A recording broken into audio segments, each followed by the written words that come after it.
Akron 911, what is your emergency? I just heard gunshots and somebody sped away in a car, and then I can hear people screaming outside. Akron 911. Somebody just rolled up the street and the car pulled in my next door neighbor's driveway, and somebody started shooting the boy in the car, and he is dead. Akron 911. They're shooting. How many shots did you hear? Man, the car's in our front yard. What kind of car? I think it's a black SUV. Let me calm down for a second. All right, take a deep breath for me. How many rounds did you hear? We heard about 7 rounds. Some skinny, dark-skinned boy, he jumped out the car. You guys, please just come on. The boy in the Jeep, he's taking his last breath.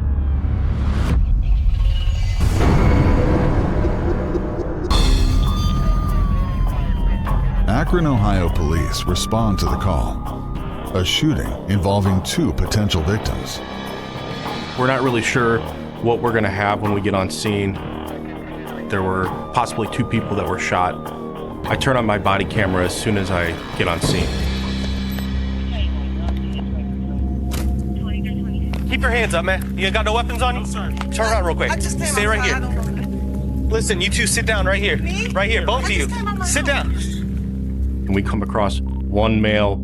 We weren't sure if he was a suspect or if he actually was a victim. There is a vehicle up in the front deck of a house. Where's he shot at? Huh? Where's he shot? What the bro? Copy 2322. Who was shooting you guys? I don't know who. Sit down, man. All right. Unlock the doors. There's another officer at the vehicle, and he can clearly see that the victim is deceased. All right. All right, we have one male that's unresponsive in the car. The victim, he was slumped over, and I can see blood coming out of the left side of his body. See anything? Any shots? This male has a single bullet entry hole through his armpit, probably one to his chest. Is he still breathing? I got gloves on. Talk to him. Yo, who is that? Who is? Oh, that's my cousin. What's his That's name? my cousin. His name is Noah Kennedy. Man, somebody just shot Noah. You okay? Man, he ain't breathing, bro. What's your name, boss? Jeffrey. Yo, what does this car look like? I couldn't see the car, bro. Jeffrey wasn't really sure why Noah would even pull up at this address. He said he had never been to that address before, but it just didn't quite add up. So what happened? 2 people in all black came out shooting at the car.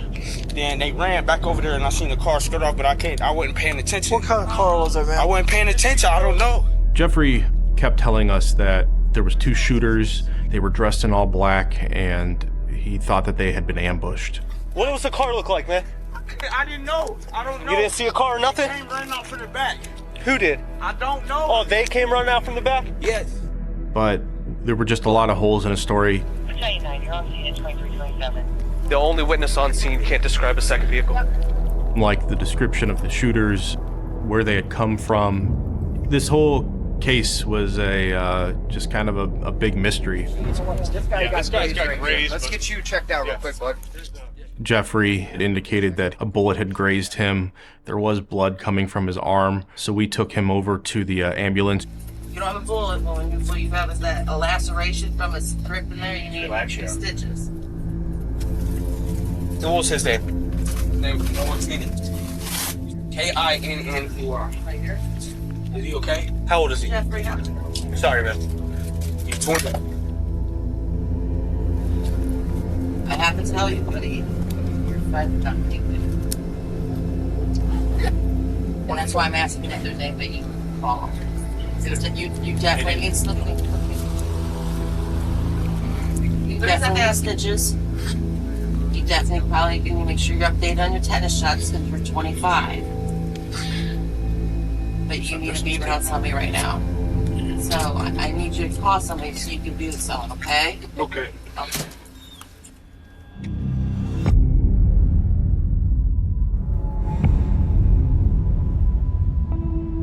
News of Noah's death travels quickly to his friends and family. I started to get calls from his friends. You know, I think something happened to Noah. They said, Noah was shot, Noah was shot. I think he's dead, I think he's dead. And I kept telling them, stop saying that. You guys always have your drama going on.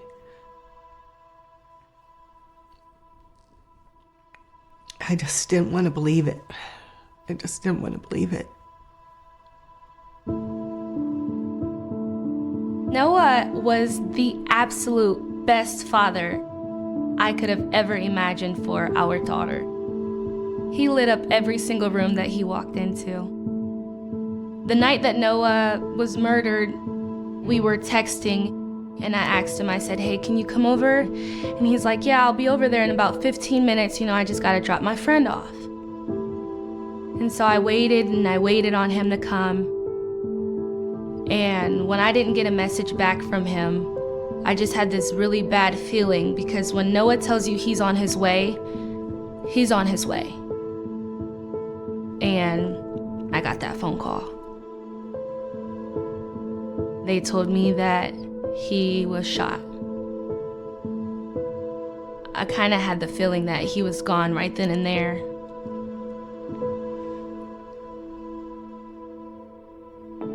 Why Noah out of all people? I mean, everybody loved Noah, everyone. He was really the best person I've ever met in my life.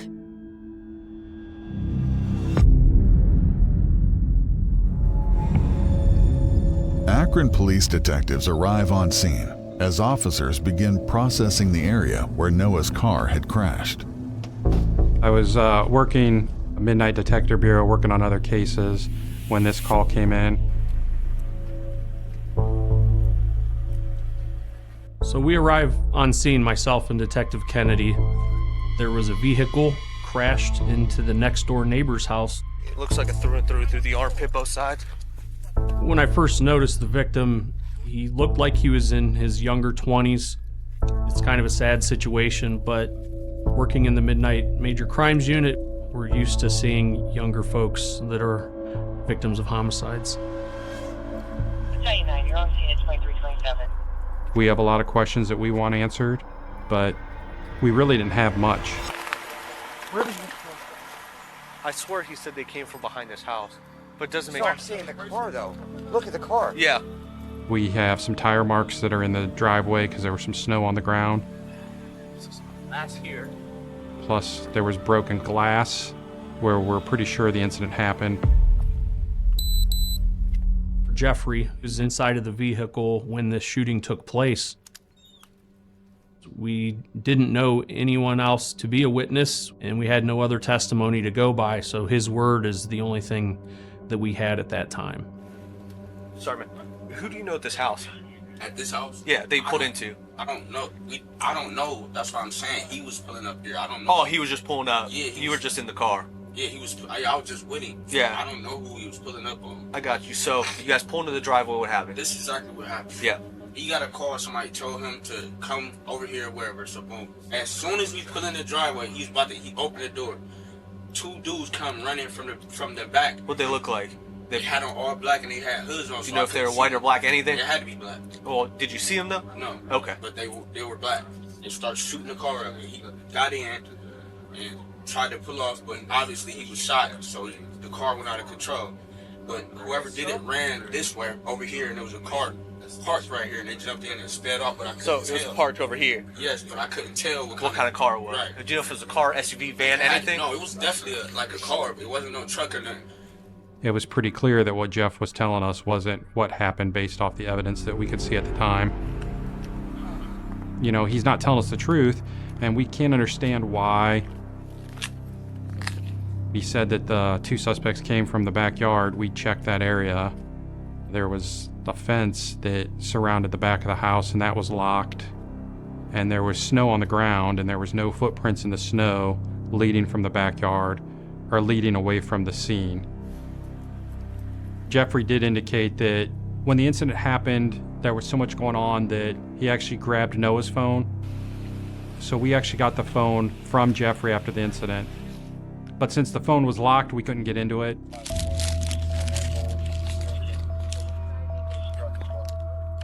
After we interviewed him, we noticed in the driveway all the shell casings were in one spot.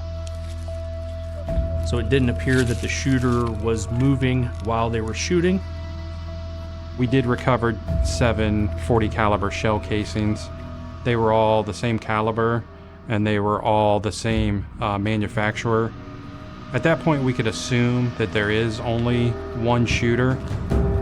We searched the area and never located a gun.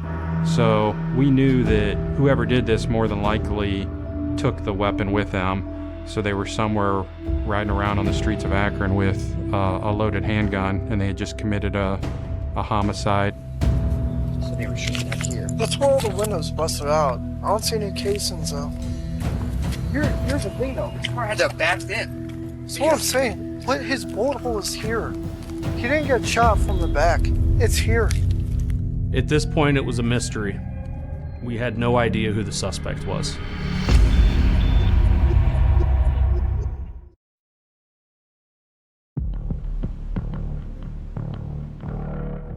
Detectives begin a canvass of the area where the shooting occurred. We didn't have a description of the suspect or a vehicle that he was driving in, but we did notice at the house in the driveway there was a video camera that was pointed towards the crime scene. What's the guy's first name? Tyrone what? The resident of the house identifies herself as LaShaya Jordan.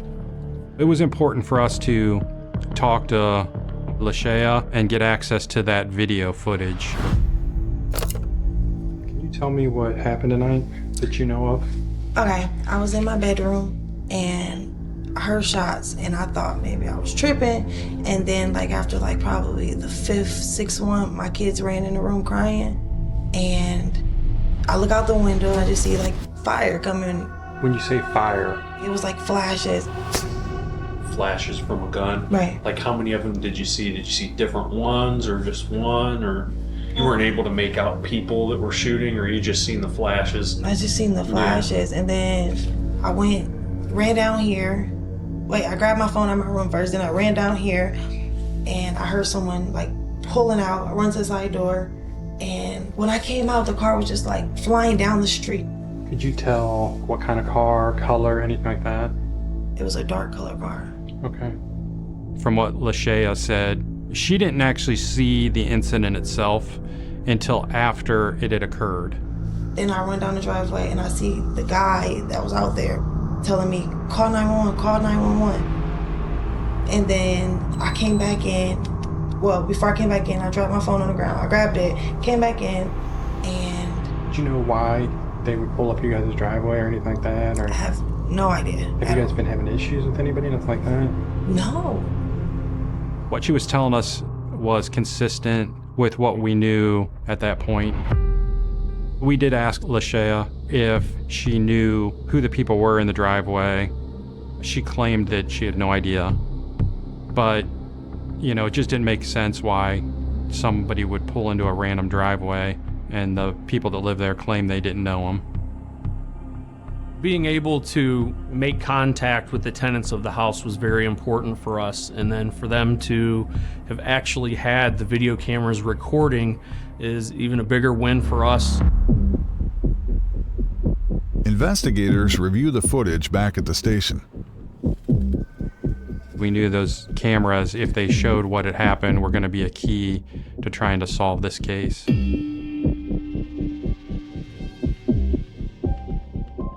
Detective Kennedy and I were watching the actual video, and we did notice a vehicle back into the driveway and park. And we had noticed this at the crime scene because all the shell casings were in one spot in the driveway. Backed in. That's what I'm saying. His bullet hole is here. He didn't get shot from the back. It's here. And it's running in the driveway for minutes with its headlights on, and this is at a little after 11 o'clock at night.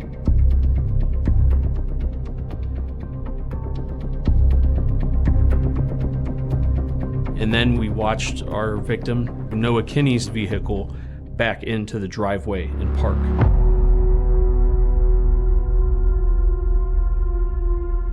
You see Noah get out of the Jeep, and he gets into the passenger door of the other vehicle, but never shuts the door. His right leg was actually still hanging out, and it was almost immediately you see his legs start kicking. It was clear that there was a struggle going on inside the vehicle. Noah quickly gets out, and you see what appears to be glass shattering, like there's shots being fired from inside the vehicle. And then you see the suspect get out of his vehicle and continue firing at Noah, shattering the back window of the Jeep. Noah jumps in the passenger side of the Jeep over Jeffrey into the driver's seat and pulls out of the driveway. And that's when he crashes.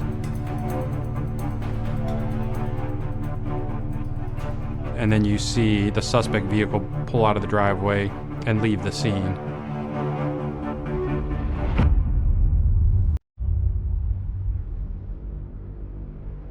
After watching the video over and over and over again, we can see that based off the shape of the taillights and the headlights, the suspect's vehicle was more than likely going to be a Buick, and we put out pretty quick to patrol to keep an eye out for a Buick vehicle. When Detective Kennedy and I looked at the video a little closer, we noticed that the suspect was a large frame black male with a beard. So it's pretty huge for us to have actual footage of the shooting. We very rarely are able to see the actual shooter taking the shots. The video also pokes some holes into Jeffrey's story as well. What he was telling us about people coming out of the backyard and shooting, that wasn't true. Them running down the street and getting another car, that wasn't true.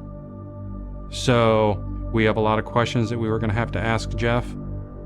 It was clear that he was holding back on what he was telling us. What was he hiding? Why would Jeff and Noah Kinney be in the driveway? Were they into something they shouldn't have been? Detectives continue reviewing the footage and focus on the moments immediately following the shooting. We see Lashea, she exits her side door, she bends over, and she picks an object up in the driveway and carries that object inside her house. We kept zooming in, trying to figure out what Lashea picked up. It could have been drugs, it could have been a gun, it could have been a bundle of money. That made us have so many more questions. Why would she be lying to us? We didn't know if she was involved, if she knew who the suspect was, if she knew who the victim was, or possibly if she was the one that set this whole thing up. Two dudes come running from the back and start shooting the car up. At this point in our investigation, we had a witness, Jeffrey. He was not telling us the entire truth of what had happened. And we had Lashea, who was not forthcoming at all. Why would she lie about picking an object up in the driveway unless she was involved some way? This really added to the mystery of the whole case.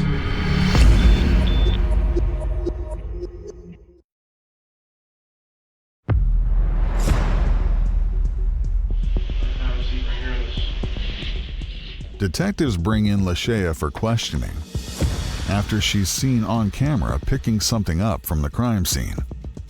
Lashea, she had told us that it was her cell phone that she had dropped when she went out to check on Jeff.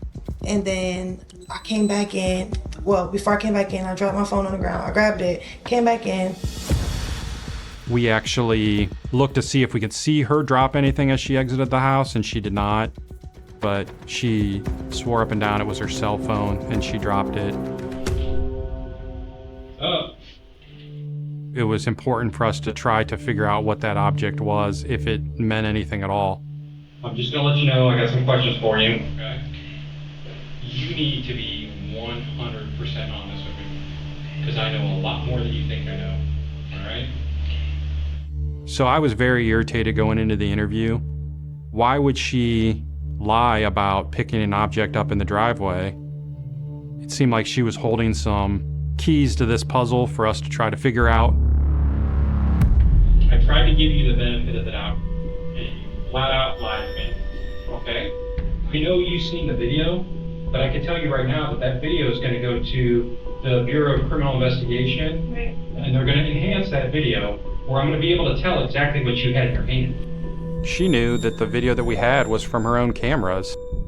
I figured her knowing that up front, she might come clean. So when they enhance it, is it going to show that you had a gun in your hand? Is it going to show that you had a wad of cash in your hand? No, but it was weed. You can enhance it. It was weed that I picked up. It was a bag. There was no weapon. There was no cell phone. None of that. It was weed that I picked up off that ground. It was weed. You need to be 100% honest with me, because I'm really pissed off about this right now. I'm being honest. That's what it was. It was weed. Why did you pick it up? I don't know. My mind was just... Did you know what it was when you picked it up? I didn't. She did say that it was a bag of marijuana that she had picked up. That never made sense to me, because why would she lie about marijuana possession, a minor misdemeanor? Now I want you to think real hard about this next question that I ask you before you answer it. Am I going to link you to them in any way, the ones that were in the driveway? Am I going to link you to them? I don't know none of them. Because I'm God truth. I wish I knew more. Lashea said she didn't know who it was in her driveway, didn't know the suspects, didn't know the cars, but it just didn't make sense why they would be in her driveway. At that point, I definitely knew she still wasn't being honest. So I pressed her pretty hard. I can tell you that I don't believe that, because that car pulls in your driveway and sits there for 6 minutes with its headlights on. Listen to me for a second. 6 minutes with its headlights on before the victim pulls up and sits there for another minute. People don't feel comfortable doing that to some random person's house unless they know them. Are they using your driveway because you're paying you guys money to use your driveway to do drug deals? No. Anything? No. I don't know who it was. I don't know those two guys. I don't know none of them. It appeared to us that it could have been a drug deal. 2 vehicles meeting up, pulling into a driveway after 11 o'clock at night, somebody getting out of one vehicle into another. We weren't sure if one party tried to rob the other party, but that's what made the most sense to us at that time. I mean, really, right now, what I should be doing is trying to figure out who killed Noah. I shouldn't be in here talking to you over what you picked up out of the driveway. So you know you're under arrest for tampering with evidence, right? Which is a felony. And you have to go to some kind of jail for that. When we have a homicide case, I mean, it's not uncommon for people to lie to us. It happens all the time. We're used to it, but we don't like it. Noah Kinney, the victim, this is somebody's son, somebody's brother or cousin or a baby's father. We're trying to bring justice to a family and get a killer off the street, so it irritates us quite a bit when people lie to us about something as serious as this. We weren't sure exactly what her connection was to this besides it just happening at her house. So Lashea was cleared as a suspect for the homicide, but I signed charges on her for tampering with evidence and for obstructing.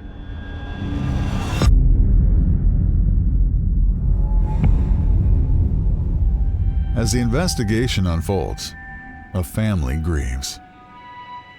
Right after we got shot was the COVID time when everything was shut down. So it was very hard.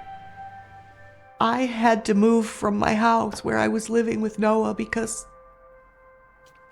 I just couldn't stand all the memories of him. You know, of course you do all those what ifs. What if I didn't let him have the car? What if I had been a little stronger about him and who he was hanging out with? But, you know, at the time he's 20 years old. That's the part of it where I just think, you know, why did it have to go down like that?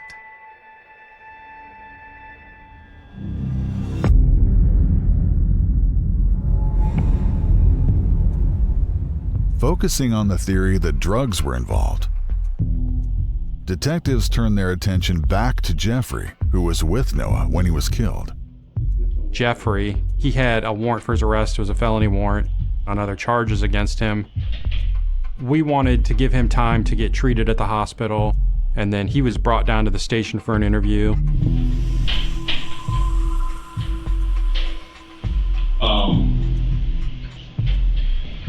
I want to talk to you a little bit more about your buddy, okay? So, this is things that happened since I talked to you the other day. Jeffrey, he was pretty emotional when we first spoke to him out at the scene.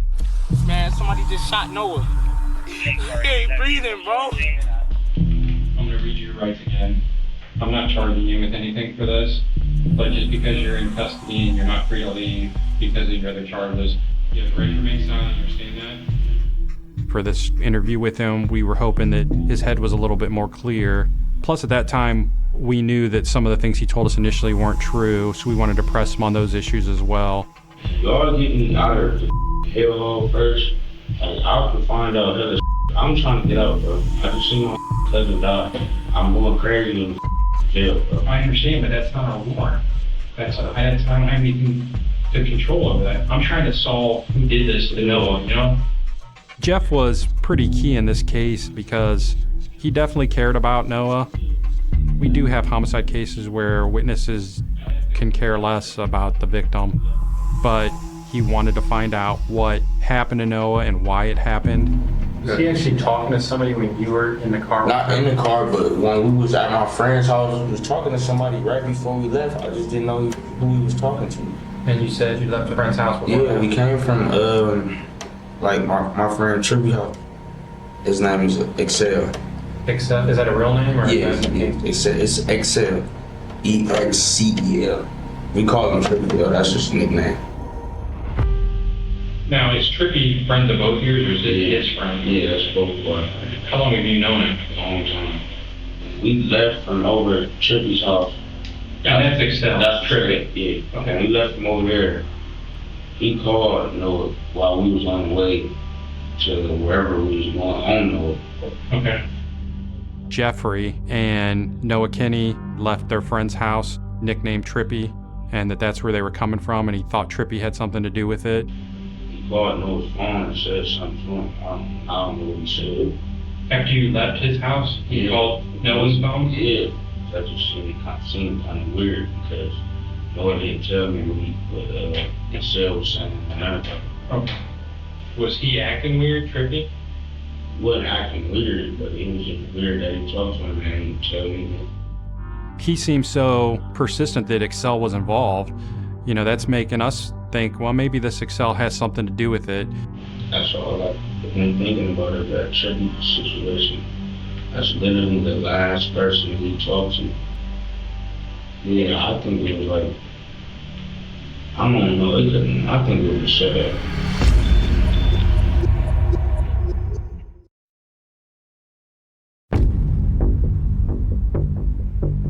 Detectives now have a new name on their suspect list: Excel Trippy Smith.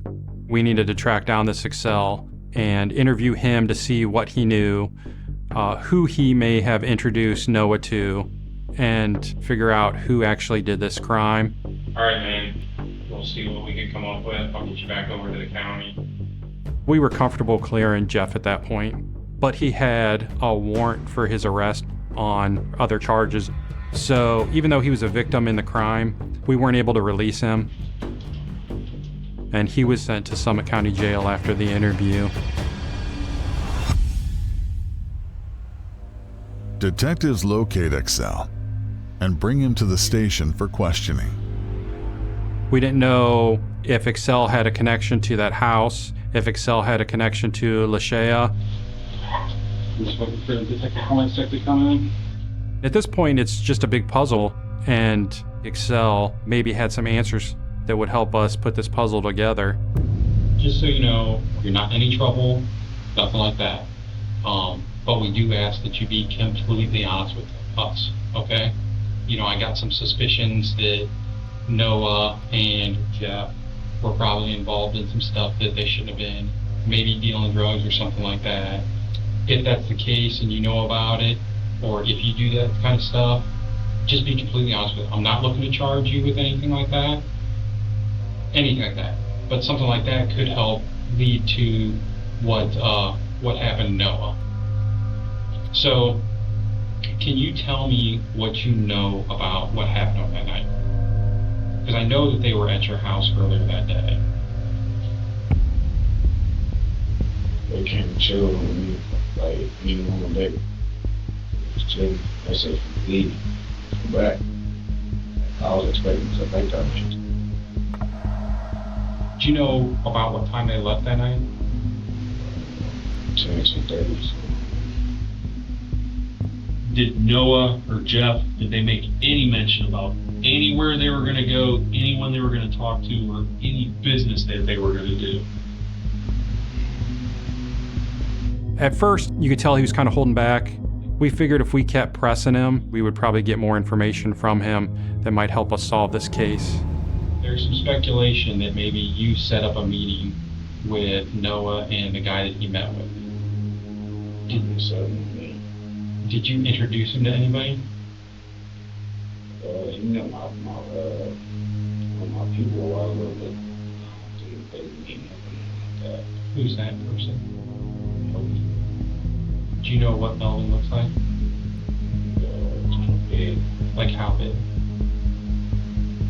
You got some weight on the thing, about 275 pounds. Okay. Do you know about how old he is? Okay. Do you know what Melvin's last name is? Once he gave us a description of Melvin, it kind of clicked with us because it matched the description from the video. At that point, we're thinking that we might be on the right track, so we're pushing him a little bit more on that. Is Melvin involved in anything? Do you happen to have a number for Melvin? A phone number? And I just want to make sure that you didn't text, Noah and say, hey, go meet this guy or whatever. He showed us his cell phone, and it was in his contacts, and it was under Mel. No last name at that point.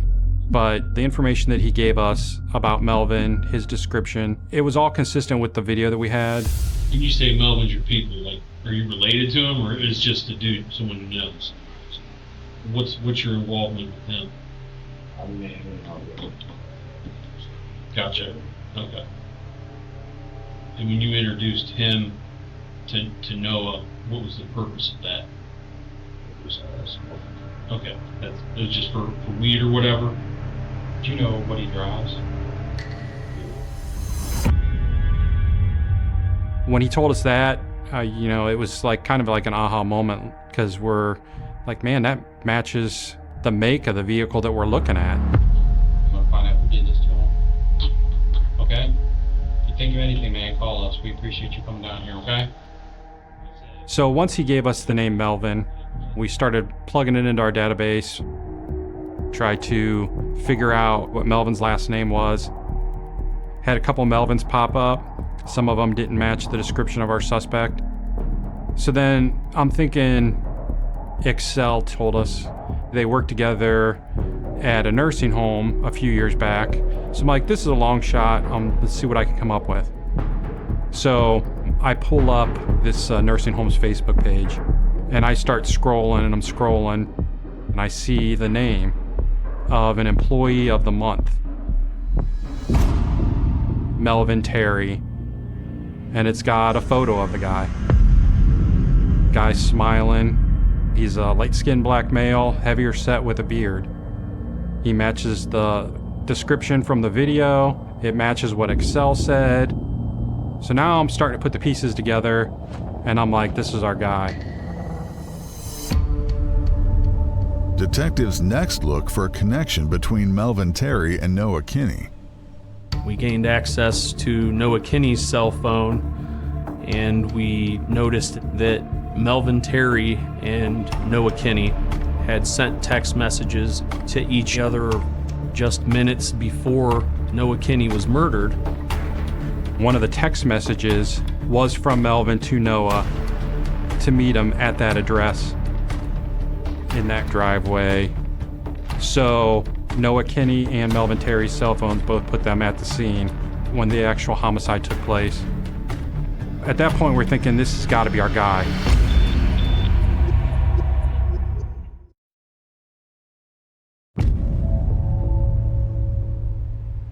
Our next piece of evidence that we were searching for was the suspect's vehicle. We had noticed that the vehicle had OnStar. We were able to track its GPS location to a body shop in Akron, not far from our police station. Investigators examine the car for clues. It had bullet holes in it, and the passenger window also had bullet holes in it. There were still bullet holes in the metal behind the door cover. And there was also blood on the inside passenger door of Melvin Terry's car. We did swab the blood. Those blood swabs went to BCI, our Bureau of Criminal Investigation, and we did get a hit for Noah Kinney's blood. So we knew at that point that Noah Kinney was shot in Melvin Terry's car because his blood was in the car. The owner of the shop, he showed us the invoice for repair for that vehicle, and on that invoice the name of Melvin Terry was on there with a phone number. We were able to track that phone number back to our suspect, Melvin Terry, his father. Flip through it now, okay? Here's the first tab. Ready? We went to conduct a photo array to show the owner to see if he could pick the suspect out. I'm almost positive that's him. It's the beard that, that I noticed. It's the full grown. It came down and up and just blended in. Well, the percentage, we would say out of 0 to 100, how do you feel? I'd go like 87. He was able to pick Melvin Terry's father out of the photo array. So I just have a couple questions for you real quick. So is this the guy that brought the car in? And this is the guy that asked you to fix the car? Yeah. Okay. And then did he actually say what happened to the car? He never mentioned anything about it. Okay. He never even said he got shot at or he shot at somehow. He just said what the fuck is my person. Okay.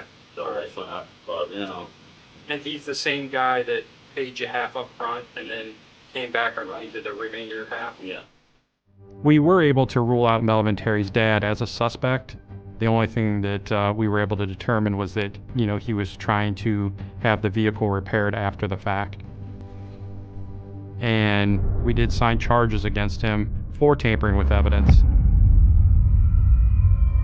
Based off the evidence we had in this case, we felt we had enough to sign a warrant for Melvin Terry for this homicide.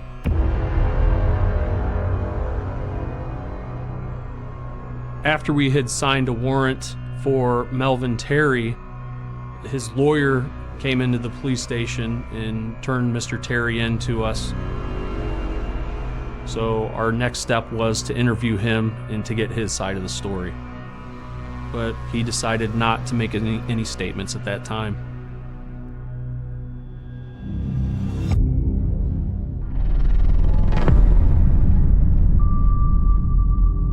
The motive in this case was never really crystal clear. Our theory early on was that it was a drug deal that went bad. But to this day, we still don't know exactly what happened.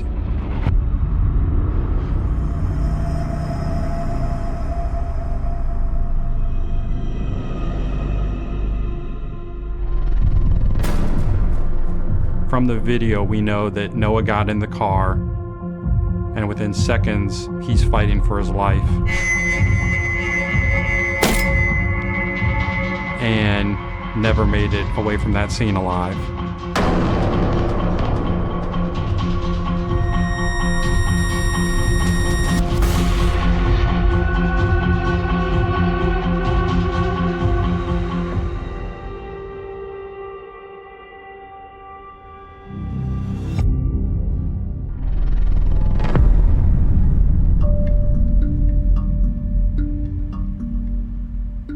After a week-long trial, Melvin Terry is convicted of Noah Kinney's murder and sentenced to life in prison with the possibility of parole after 18 years. We were very happy to be able to get a conviction for that suspect for murder. Being able to relay that to the family is rewarding in itself. Noah was 20 years old when it happened. He had a young daughter. He had a girlfriend. He had a foster mother that cared for him dearly. This whole case was a tragedy. None of this needed to happen. The whole thing was just so sad to me. So you get justice, but it didn't feel very satisfying, really. It doesn't bring Noah back to the whole situation. Just so unnecessary. Me and my daughter, Nyla, talk about him every single day. We have our days when me and her, we're both sad and we're talking about him. And, she's telling me, Mommy, I miss my daddy. But we also have our good days where we can talk about him and laugh and joke and just remember him in every good way possible and just be thankful that we even got the chance to meet him. But overall, being a mother to her is the best thing I can ever ask for. I just wish I wouldn't have to do it alone. The night air in California was thick with a silence so heavy it pressed against the skin, suffocating and dense, the kind of silence that knows what secrets lie beneath it.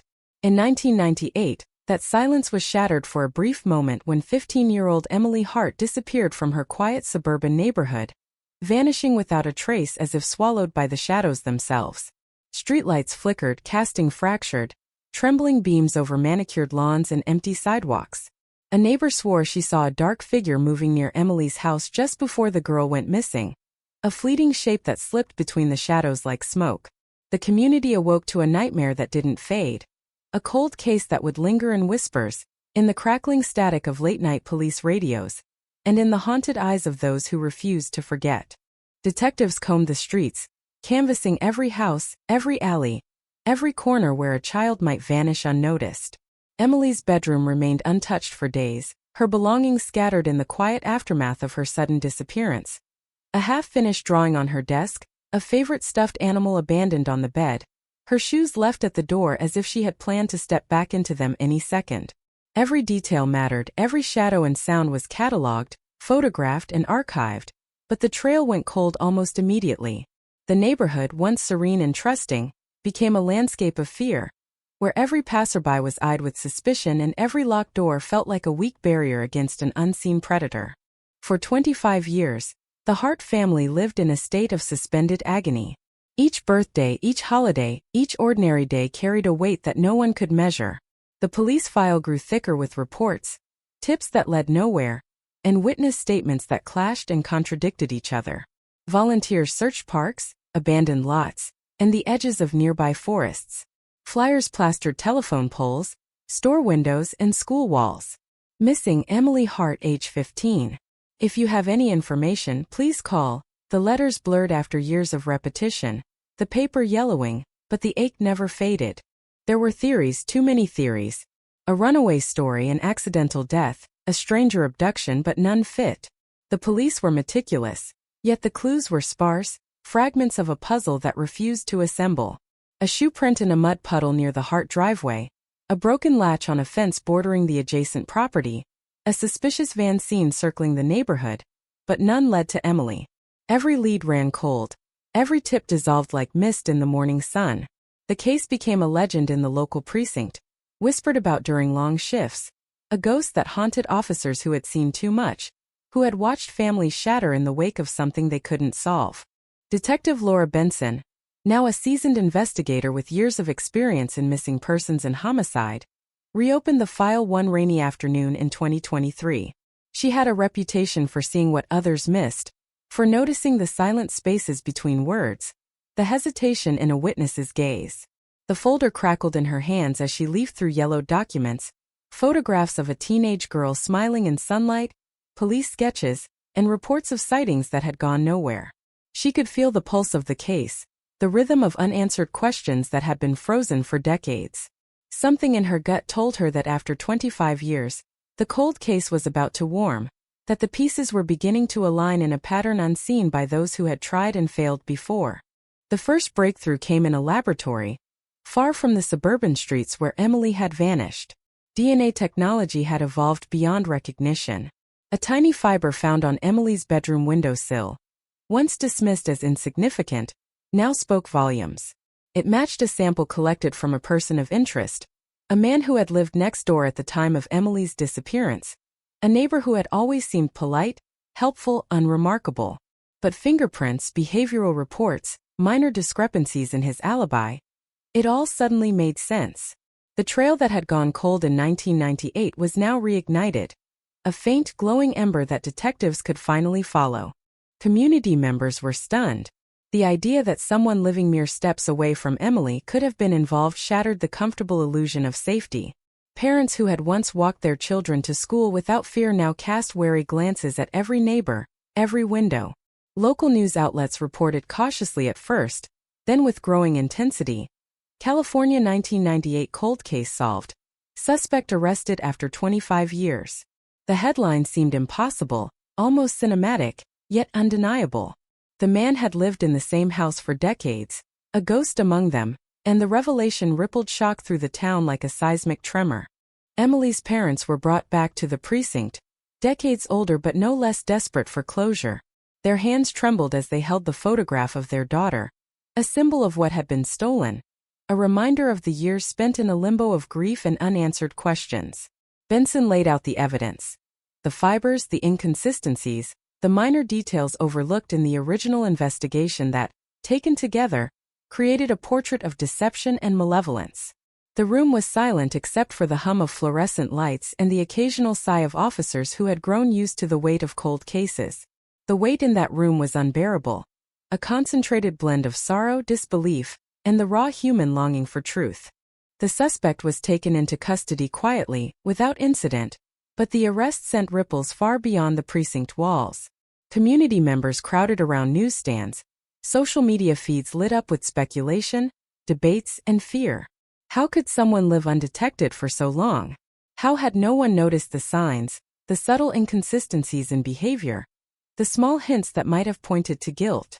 Conversations repeated in the streets, in coffee shops, in school parking lots. A mix of shock, anger, and a lingering sense of betrayal. The fabric of trust in the neighborhood had been ripped, leaving behind threads that might never be fully mended. Investigators reviewed old interviews with neighbors, revisited the suspect's known routines from 1998, and compared them with the fiber evidence and behavioral analysis now available. They reconstructed the night Emily disappeared with painstaking detail. The suspect had approached the Hart residence under the cover of darkness, knowing the family's schedule, exploiting gaps in neighborhood vigilance. Every step was calculated, every movement deliberate. The careful, seemingly innocuous facade he had maintained for decades now seemed sinister in retrospect. The truth was horrifying in its banality. An ordinary neighbor, a familiar face, a polite nod, had concealed a darkness that no one had imagined. As Benson and her team mapped out the timeline, they realized how small, almost invisible details had been overlooked. A light on in the suspect's home during the hours Emily vanished, a car parked in an unusual spot, a lawnmower started late at night. Each anomaly, minor in isolation, formed a chain when examined together. The cold case was no longer a puzzle of what-ifs and maybes. It was a portrait of intentional concealment, patience, and calculation. For 25 years, the suspect had lived alongside those he had terrorized, a shadow in plain sight, and only the relentless march of forensic science had brought him down. Benson called in forensics, a team specialized in decades-old cold cases. They re-examined evidence that had been shelved or dismissed in 1998. Tiny fibers, minuscule traces of DNA, and inconsistencies in past statements were now powerful tools in their hands. Each test confirmed what had been suspected. The suspect was linked directly to Emily's disappearance. The community could scarcely believe it. After a quarter century, after countless dead ends, the invisible thread connecting Emily to her abductor had been revealed. Even as the suspect sat in custody, The town wrestled with its own sense of reality. The streets once familiar now felt alien. Neighbors looked at one another with suspicion. Families held their children closer. The narrative of safety, of suburban calm, had been shattered by the realization that darkness had existed, silently, so near, for so long. Benson knew that while arrests could bring answers, they could not immediately heal the collective psyche of a community that had lived under the shadow of uncertainty for decades. The press began piecing together the story. Headlines splashed across newspapers and online feeds, each one a stark reminder of the years lost, the pain endured, and the long journey to truth. California 1998 cold case solved. Suspect arrested after 25 years, ran again and again, the repetition reinforcing both the triumph and the horror of the revelation. The story resonated beyond the town, a case study in perseverance, forensic evolution, and the unsettling reminder that evil can lurk unnoticed, even among those we think we know. The first interviews with the suspect revealed calculated evasions, a practice calm that only made the community's shock more acute. Every word, every gesture seemed rehearsed. Benson noted the absence of remorse, the eerie neutrality in his voice. She had seen it before, in other cold cases that had lingered unresolved for decades.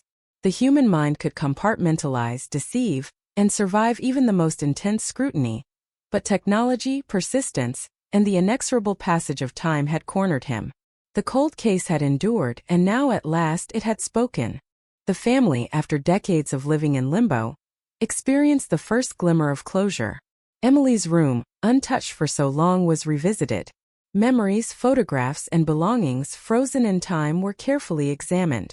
Tears long restrained finally spilled. The air was thick with emotion, relief, sorrow, anger, and disbelief intertwined, a complex tapestry woven over 25 years. The cold case, once a shadow, had taken tangible form, revealing not just a crime, but the human endurance that had carried them through decades of uncertainty. Yet even as the suspect faced justice, the town remained haunted.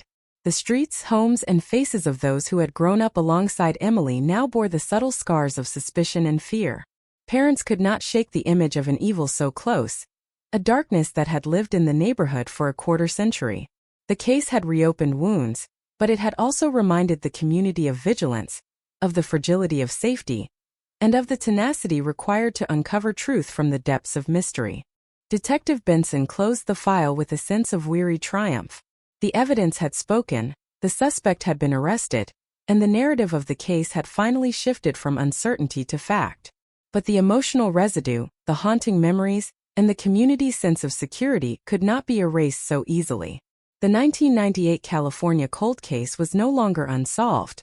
It had demanded patience, intelligence, and relentless pursuit, and now, in the quiet after the storm, it served as a chilling reminder that truth, though delayed, always finds its way to light. The shadows lingered long after the arrest. Neighborhoods were quiet, yet every creak, every distant step, every flickering streetlight reminded those who had watched, waited, and hoped that even in the most ordinary places, darkness can endure. Cold cases do not vanish with time. They smolder, waiting, until someone is ready to follow the faintest trace. And on that California street, 25 years later, the ember had finally flared into revelation, forever altering the lives it touched. The town woke slowly that morning, streets damp with the remnants of night fog, and every house seemed quieter than usual, as if holding its breath. News of the arrest had traveled like wildfire. But it wasn't just the headlines that carried the shock. It was the invisible tension that lingered, curling around doorframes and telephone wires. The suspect had lived next door to Emily's family, had smiled at neighbors, exchanged greetings, helped with groceries, and yet beneath that ordinary exterior had concealed a darkness that would haunt every witness who ever knew him. Parents held their children closer, instinctively shielding them from a world that now seemed to have cracked open, revealing a void of unimaginable proximity. Detective Benson arrived at the precinct early, reviewing notes, timelines, witness statements, and lab reports. Years of experience had taught her that in cold cases, patience was everything, and even the smallest detail could unlock decades of silence. The suspect, who had seemed so ordinary, had slipped through the cracks for a quarter century. But now the forensic threads were undeniable. Fibers, DNA traces, inconsistencies. All of it converged in a way that transformed speculation into certainty. The room smelled faintly of paper, coffee, and the lingering fatigue of officers who had spent their careers chasing shadows, waiting for one ember of truth to ignite the cold case finally. Emily's bedroom, preserved in memory and in photographs, became a focal point. The police returned to it, examining the room as though it were a map. Every corner, every item, every slight imperfection in the placement of objects became a clue. The stuffed animals, the drawings, the open notebook on her desk, they were fragments frozen in time, each telling a story, each whispering the absence left behind. For 25 years that room had remained untouched, a silent witness, and now with modern forensic tools, it spoke louder than any witness ever could. The suspect had never left a criminal record, had never drawn attention, and had carefully maintained a facade that no one questioned. The investigators pored over his history, analyzing his movements, patterns, and relationships with neighbors. Every step, once overlooked, now revealed anomalies. A car parked in a way that masked surveillance, evenings spent outside without clear purpose, minor inconsistencies in stories told to friends. Cold case files from 1998 seemed almost prophetic in their meticulous detail, yet at the time the puzzle had lacked the crucial pieces. Now every small observation gained weight, every anomaly became a beacon pointing toward truth. Interviews were conducted with neighbors who had known him, some remembering the polite smiles, the casual conversations over fences. Others recalled moments that seemed ordinary at the time but now resonated with a different cadence. A window left open, a shadow near the Hart driveway, unexplained noises during the hours Emily went missing. The testimonies layered over one another, creating a web of subtle details that, collectively, painted a chilling portrait. The suspect had been so careful, so ordinary, that no one had ever imagined the capacity for harm lurking just beyond their view. Detective Benson focused on building a timeline that accounted for every moment of that night in 1998. The suspect's movements, previously ignored, now lined up with extraordinary precision. From leaving his home at odd intervals to returning under cover of darkness, the evidence suggested planning, patience, and a deep understanding of the neighborhood's rhythms. Every missed observation, every overlooked detail from the original investigation suddenly became critical. The threads of a puzzle decades old were tightening, and the cold case, once a frozen mystery, was beginning to speak in unmistakable terms. As the investigation deepened, the suspect's psychological profile was scrutinized. Specialists in criminal behavior examined his life, habits, and the subtle cues in his interactions with others. The portrait was unsettling. Outwardly normal, socially competent, meticulous, yet capable of compartmentalizing a violent act for years without detection. The neighbor's memories, once comforting, now carried a tint of suspicion, a realization that evil can reside next door, smiling and unnoticed, hidden beneath the mundane. It was a revelation that left the town trembling, questioning every interaction, every smile exchanged in the past 25 years. Meanwhile, Emily's family struggled to reconcile the relief of an arrest with the pain of years lost. Each revelation of evidence, each reconstruction of the night she disappeared, brought fresh waves of grief. Photographs, letters, and mementos were revisited, now interpreted through the lens of understanding, a painful clarity that had eluded them for decades. Detective Benson moved carefully, understanding that while the law demanded answers, human emotion demanded compassion. She guided the family through the details of the case, careful to respect the delicate balance between closure and trauma. As the suspect was transported, the town's pulse quickened. Streets seemed to hold their breath, the air heavy with anticipation and dread.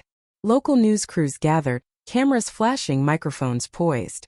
Residents whispered in tight clusters, recounting what they remembered, speculating about what they had never noticed. It was a community gripped by revelation, forced to confront a reality where the unimaginable had been reality all along. The phrase "California 1998 cold case solved" was repeated over and over, a stark reminder that the world they had known was altered forever. Forensic teams revisited evidence stored for decades. Fibers on Emily's windowsill, once dismissed as irrelevant, now became critical proof of the suspect's presence. Microscopic analysis confirmed traces of his DNA. These small, seemingly insignificant fragments were enough to dismantle the illusion of innocence maintained over 25 years. Cold case technology, the marriage of time and advancement, had finally allowed the crime to speak its truth, unmasking the ordinary face that had concealed such extraordinary malice. The legal team prepared charges, carefully documenting the chain of evidence that had eluded detection for decades. Each item, each statement, each lab result was a link in a chain that connected suspect to victim in a way that was undeniable. Prosecutors, seasoned in cold cases, understood the delicate nature of presenting evidence long buried. They knew that clarity, precision, and careful narrative would be essential to transforming decades of uncertainty into a courtroom reality. Every step was deliberate, measured, unrelenting, the culmination of 25 years of human effort, intelligence, and persistence. As the suspects sat silently, facing the reality of the charges, the community continued to process the revelation. Familiar faces seemed unfamiliar. The neighborhood that had once symbolized safety now carried an undercurrent of fear. Conversations repeated endlessly. How could this happen? How had someone so close concealed such darkness? Questions circled endlessly, echoing through coffee shops, schoolyards, and living rooms. The town, collectively, experienced a transformation, a loss of innocence and the dawning awareness that evil can thrive in the most ordinary of places. Detective Benson reviewed every detail with meticulous care. Nothing could be left to chance. Witness statements were cross-referenced, timelines checked, and forensic evidence double-verified. She understood that in cases like these, even a single error could undermine decades of work. The cold case, once a frozen artifact of grief and mystery, had become a living, breathing narrative, a story demanding accuracy, justice, and the careful weaving of facts into a coherent, undeniable sequence. The suspect's demeanor, calm and collected, contrasted with the tension in the room. Analysts noted his composure, the practiced neutrality, the lack of visible remorse. It was chilling, almost theatrical, as if he had rehearsed this moment over 25 years, perfecting the mask of civility. Benson recognized the danger of underestimating him. Years of deception had honed a capacity for subtle manipulation. Yet the weight of evidence, the relentless advances in forensic science, and the meticulous reconstruction of events left him with nowhere to hide. The cold case, patient and persistent, had cornered him at last. The town watched as the wheels of justice began to turn. Arrest records, court filings, and public statements circulated quickly, each adding to the collective understanding of what had transpired. Families who had grown up alongside Emily, children who had once played in the neighborhood streets, adults who had once greeted the suspect with friendly smiles, all now faced the stark realization that a monster had lived among them. The narrative of normalcy shattered, replaced with a deep, pervasive sense of vigilance and loss. Emily's family attended hearings and updates with cautious hope. Every piece of evidence presented, every confirmation of forensic detail, allowed them to inch closer to understanding. The weight of 25 years of uncertainty pressed heavily, but there was relief in finally knowing, in finally seeing the truth. Photographs, letters, and memories of Emily now carried new meaning, signs perhaps, that had always been there but only now could be fully interpreted. Closure was tentative yet tangible. And through it all, Detective Benson remained a steady presence, the axis around which the investigation revolved. Her experience, insight, and dedication transformed what had been a cold, silent file into a living narrative, a story where facts and human emotion converged. She guided the process with a careful balance of empathy and rigor, ensuring that the community, the family, and the legal system could all navigate the treacherous waters of revelation without losing sight of justice. The night fell again, a quiet, oppressive blanket over streets that had witnessed decades of uncertainty. But this time the darkness carried a different weight. There was no more mystery, only the lingering echoes of a long unfolding truth. The suspect's arrest had closed a chapter, yet the emotional imprint remained. Parents still watched windows, neighbors still measured shadows, and the town collectively absorbed the knowledge that even the most ordinary of lives could conceal extraordinary darkness. Cold cases do not disappear. They wait, patient, for the right moment, for the right convergence of science, persistence, and human insight. 25 years had passed, yet justice arrived at last. The lessons of vigilance, awareness, and relentless pursuit of truth echoed through the town, a reminder that time, though cruel in its delay, could ultimately reveal what had been hidden. The sun rose over the quiet streets of suburban California, but the light did nothing to lift the weight that had settled over the town. The arrest had sent ripples through every neighborhood, every street, and every home. People moved cautiously, their eyes scanning, their conversations hushed, aware that the ordinary facade of life had been pierced by something extraordinary, something terrifying. For 25 years, Emily Hart's disappearance had been an invisible wound in the community. Now it throbbed with new life, vivid, undeniable, and relentless. Detective Benson returned to the precinct before dawn, carrying a stack of evidence folders that seemed heavier than their physical weight. Every document, every photograph, every swab of DNA held a story that demanded to be told. The cold case, long dormant, now pulsed with urgency. The suspect had been arrested, but the investigation was far from over. Each thread of his life, each relationship, each decision had to be examined under a microscope. There was a rhythm to the work, a relentless cadence of analysis, interviews, and verification. Every detail mattered because in cold cases, the smallest oversight could unravel decades of painstaking work. The suspect sat in interrogation, calm, his face an impassive mask. Officers observed every blink, every shift in posture, every micro-expression that might betray an ounce of guilt. Yet beneath the veneer of composure, the threads of deceit began to unravel.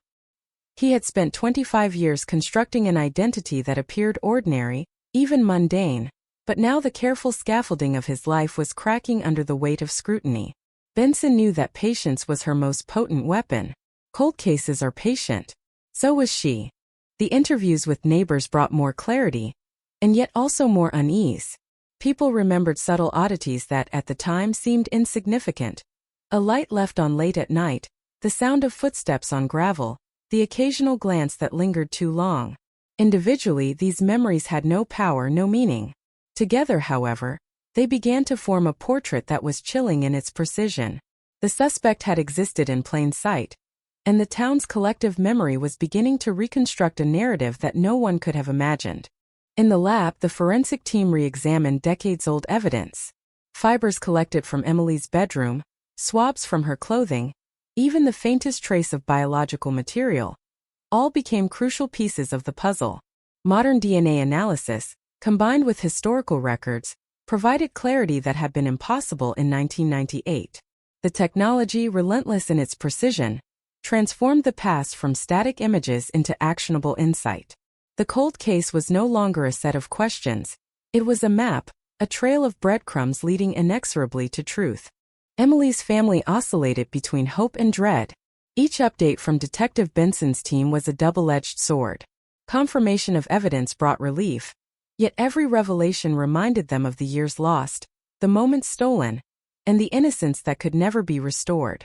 They revisited old photographs, letters, and belongings, now reading them with new eyes, interpreting details that had previously seemed mundane. Every drawing, every personal item in Emily's room became part of the larger mosaic, a testament to her presence and the fragility of life interrupted. The town's collective consciousness shifted. Parents whispered warnings to their children, neighbors exchanged glances of suspicion, and casual greetings carried an undertone of wariness. Life had once moved at a predictable pace. Now every shadow, every unusual sound, every stranger walking past the window could trigger anxiety. The ordinary, once comforting, had become suspect, and the arrest reminded everyone that danger can lurk just beyond perception, hidden behind smiles and friendly gestures. As the investigation progressed, Benson's team reconstructed the night Emily disappeared with meticulous precision. Surveillance footage from nearby streets, once archived and forgotten, revealed glimpses of movement that now aligned with fiber and DNA evidence. Time-stamped records, once dismissed as irrelevant, formed a chain linking the suspect to the scene. His movements, deliberate yet subtle, indicated careful planning and awareness of neighborhood routines. For decades, he had manipulated appearances, cultivating a mask of normalcy that allowed him to move unnoticed. But now, every motion was a thread unraveling. Psychologists working with law enforcement analyzed the suspect's behavior in custody. Outwardly composed, He displayed an unsettling ability to separate emotion from action, to compartmentalize guilt, and to maintain a narrative that concealed truth. This skill had allowed him to live undetected for decades, embedded within the community. Yet, beneath the surface, the pressure of accumulated evidence created fissures. Each question, each reference to the past, chipped away at the carefully constructed persona. The cold case, silent for so long, was now a voice of relentless confrontation. Detective Benson focused on bridging the gap between evidence and the human story. She guided the team in preparing for court, ensuring that every piece of forensic material, every witness account, and every timeline would coalesce into a coherent, undeniable narrative. The challenge was not merely legal. It was emotional. The family's trauma, the town's shock, and the decades of unresolved pain had to be balanced with the unassailable logic of proof. The cold case demanded both precision and sensitivity, the merging of science and humanity into a story that could finally be acknowledged and understood. As the suspects sat in interrogation, the tension in the room was palpable. His demeanor, a mixture of indifference and subtle deflection, began to falter under sustained questioning. Small inconsistencies emerged in his recounting of past events. A date misremembered, a conversation he claimed never occurred, a route he described inaccurately, all revealed cracks in the facade. Benson noted the shifts, the micro-expressions, the hesitations that hinted at the weight of truth pressing against him. Cold cases have a way of revealing what decades of normalcy cannot obscure. Outside the precinct, the town continued to reel. Conversations in grocery stores, schools, and cafes circled around the revelation. How had someone so close, so familiar, harbored such a secret for so long?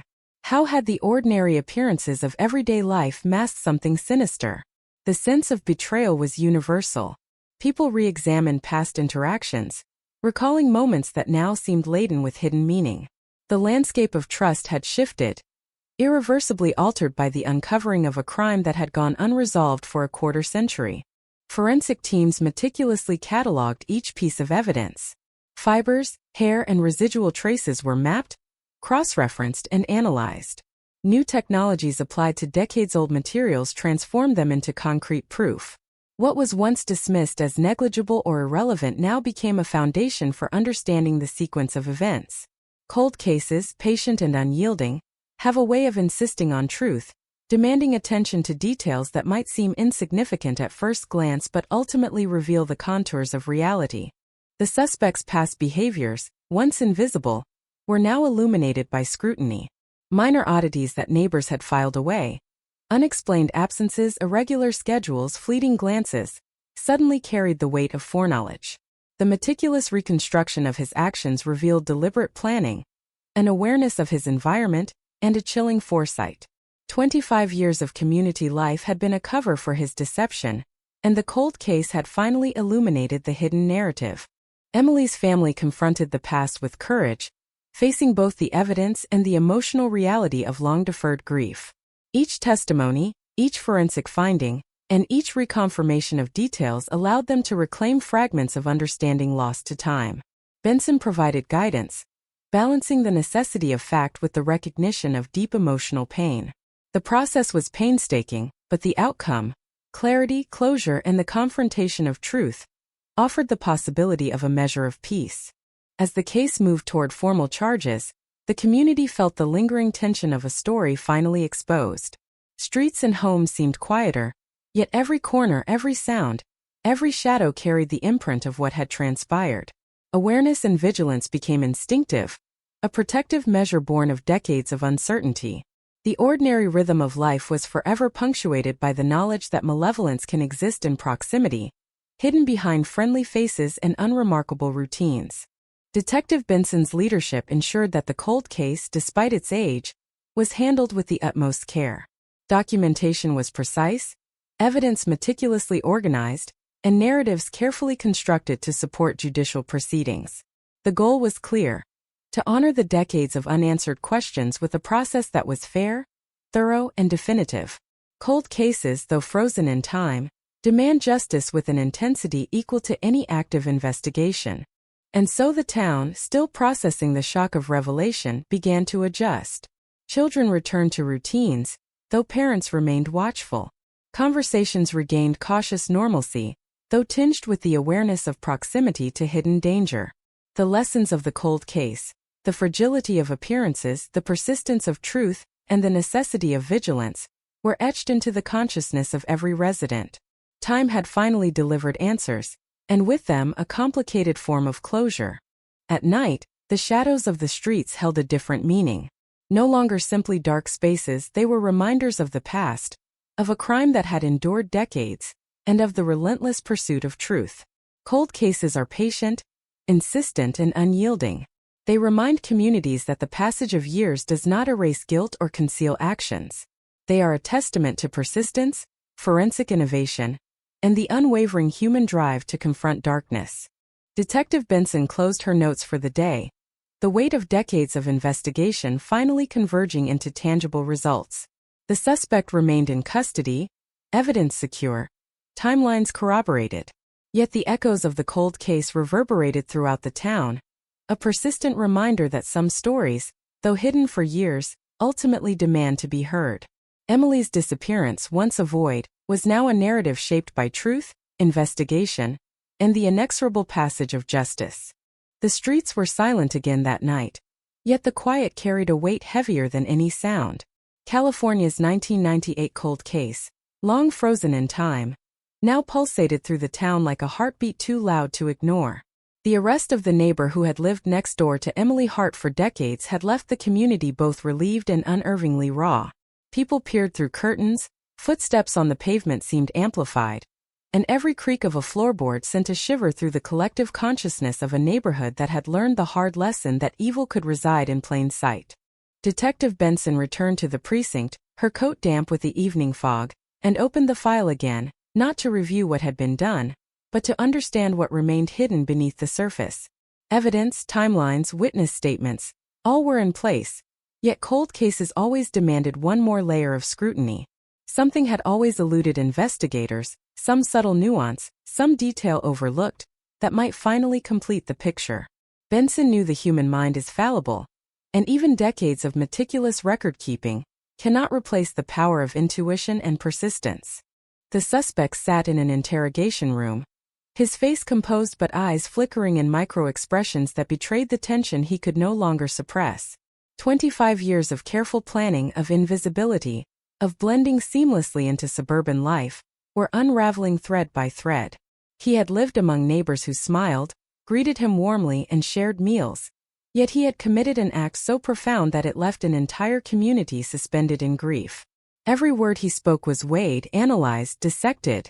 Every pause, every hesitation, every subtle shift in tone became evidence in itself. Outside, the town struggled to absorb the shock of proximity to malevolence. Parents whispered warnings to children as they walked the quiet streets. Neighbors exchanged tentative greetings with a new caution, and casual smiles carried an undertone of suspicion.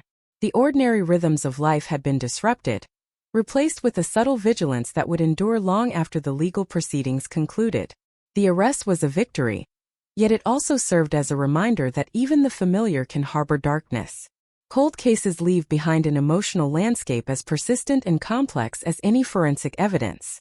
Inside the lab, forensics teams worked tirelessly, cross-referencing decades-old swabs, fiber samples, and DNA evidence. Each fragment, once dismissed as inconsequential, was now a critical piece of the puzzle. Modern technology had transformed the previously invisible into incontrovertible proof. What was once a void in the investigation now glowed with clarity. The cold case, patient and relentless, had demanded attention, and through meticulous effort, the truth could no longer hide in shadow. Emily's family navigated the painful balance of relief and grief. Each detail of the suspect's capture and the reconstructed timeline brought them closer to closure, yet reopened wounds long thought dormant. They revisited old photographs, letters, and personal belongings, each item a testament to a life interrupted. Detective Benson guided them carefully, providing context, clarity, and the reassurance that their years of unanswered questions were now converging toward a tangible resolution. The emotional toll was immense, but so too was the affirmation that justice, delayed, had not been denied. The town, gripped by collective shock, re-examined its own history. Conversations in grocery stores, schools, and cafes were consumed by speculation, reflection, and unease. How had someone so close gone unnoticed for 25 years? How had the ordinary rhythms of suburban life masked such a calculated darkness? The sense of betrayal was pervasive. Familiar faces once trusted now carried a shadow of suspicion. Community members replayed interactions, searching for signs missed, for clues that might have revealed the truth sooner. Detective Benson meticulously reconstructed the night Emily disappeared. Surveillance footage, once ignored, was reanalyzed frame by frame. Minor movements that had seemed inconsequential in 1998 now aligned with evidence that was irrefutable. Footprints, car tire tracks, and the position of objects near the Hart residence created a narrative of deliberate planning. The suspect's familiarity with the neighborhood, his knowledge of routines, and his ability to exploit gaps in vigilance painted a chilling picture. For 25 years, he had maneuvered in plain sight, invisible in plain view. Psychologists and behavioral analysts were called in to examine the suspect's profile. His calm demeanor, methodical actions, and ability to compartmentalize were characteristic of someone who had perfected the art of concealment. Beneath the surface, however, the relentless pressure of accumulating evidence created subtle cracks. Hesitations, fleeting expressions, and minute inconsistencies provided investigators with the insight needed to connect the suspect definitively to Emily's disappearance. Cold cases are patient, but they do not forgive. Time may delay revelation, but truth is inexorable. As the legal process advanced, the focus shifted to presenting the evidence coherently and persuasively. Every fiber, every swab, every testimony was meticulously documented. The goal was to transform decades of mystery into a courtroom narrative that could withstand scrutiny. Detective Benson and her team balanced precision with sensitivity, understanding that the family's decades-long anguish required both justice and compassion. The process was deliberate, painstaking, and exhaustive, yet necessary to ensure that the cold case reached a resolution that honored the victim's life.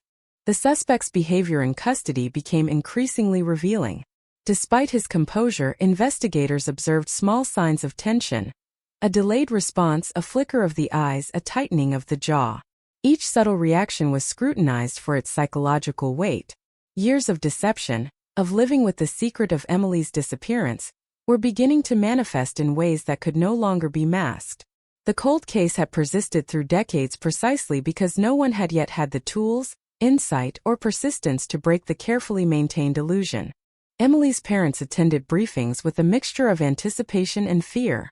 Each detail revealed, each timeline confirmed, offered a measure of understanding yet also reignited grief. They revisited old belongings, photographs, and keepsakes, interpreting them in the new context provided by the investigation. Detective Benson guided them through this process, ensuring they could confront the past without being overwhelmed by it. The emotional journey was as critical as the forensic work. One could not exist fully without the other. The town's reaction evolved in tandem with the investigation. Streets, once familiar, now carried an undercurrent of unease. People spoke cautiously, awareness replacing casual familiarity. Neighbors re-examined their routines, questioning what they had once considered ordinary. The revelation that the suspect had lived among them for 25 years challenged the notion of safety and trust. Cold cases have this effect. They illuminate hidden realities and force communities to confront uncomfortable truths. Forensic teams reprocessed old evidence with new technology, finding connections previously invisible. Fibers, minute traces of DNA, and overlooked details now provided incontrovertible links to the suspect. Each confirmation reinforced the narrative, reducing ambiguity and strengthening the case. The patience of investigators, combined with advances in science, allowed the cold case to yield answers long deferred. The past, once silent, now spoke clearly, providing a definitive account of events. The suspect's meticulous concealment unraveled as investigators examined minor inconsistencies. Patterns of behavior, once invisible, became evidence of intent. Every routine he maintained, every habit he cultivated, contributed to a life built to avoid detection. The arrest, while a moment of closure, revealed the terrifying lengths to which he had gone to evade scrutiny. 25 years of deception were now laid bare, a testament to both human cunning and the persistence of investigative rigor. Emily's family, while grappling with grief, began to reclaim fragments of understanding. Each corroborated fact, each forensic link brought clarity. The room where she had lived, frozen in time, became a space for reflection and reconciliation with the past. Detective Benson's careful guidance ensured that the family could process this revelation with support, understanding, and a path toward healing. Closure, though incomplete, was now within reach. Community vigilance, once routine, transformed into awareness born of experience.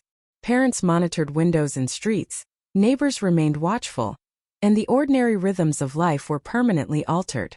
The town had learned that evil could exist quietly, alongside familiarity, and that trust must coexist with vigilance. The arrest was a victory, but it was also a reminder that the ordinary world can mask extraordinary darkness. Cold cases expose these truths, demanding recognition and adaptation.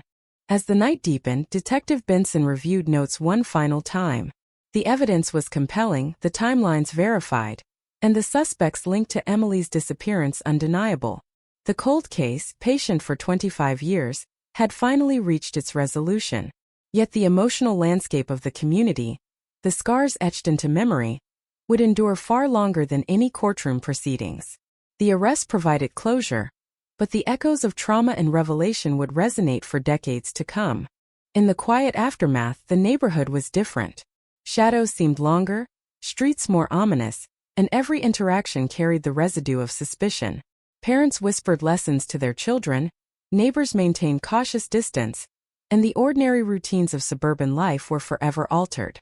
Cold cases are not simply resolved in courtrooms, they reshape the communities they touch, leaving an enduring imprint of vigilance, awareness, and the stark reality that evil can reside closer than imagined. Detective Benson closed the precinct door behind her, exhausted but resolute. The evidence was complete, the suspect was in custody, and the case had been transformed from decades of uncertainty into a narrative of clarity, accountability, and justice. Yet she understood the deeper truth. The cold case, though legally resolved, had left an indelible mark on the community, the family, and the town's collective psyche. Its lessons, patience, persistence, and the inevitability of truth would remain haunting and instructive for years to come.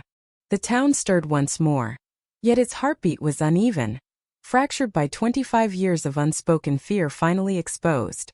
California's 1998 cold case had shifted from a lingering question into a tangible reality, and the arrest of the neighbor who had lived beside Emily Hart for decades sent a tremor through every street, every home, every memory.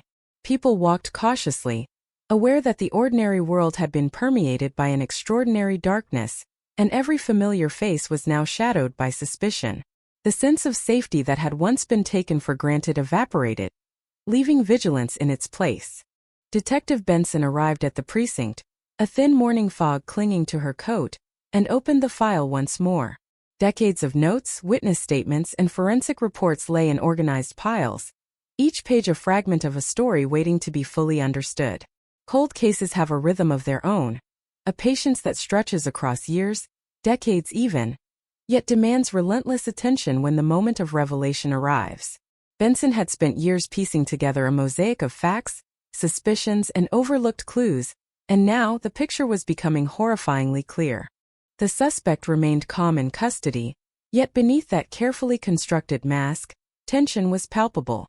Years of living a life meticulously curated to appear ordinary were beginning to crumble under the relentless scrutiny of investigators.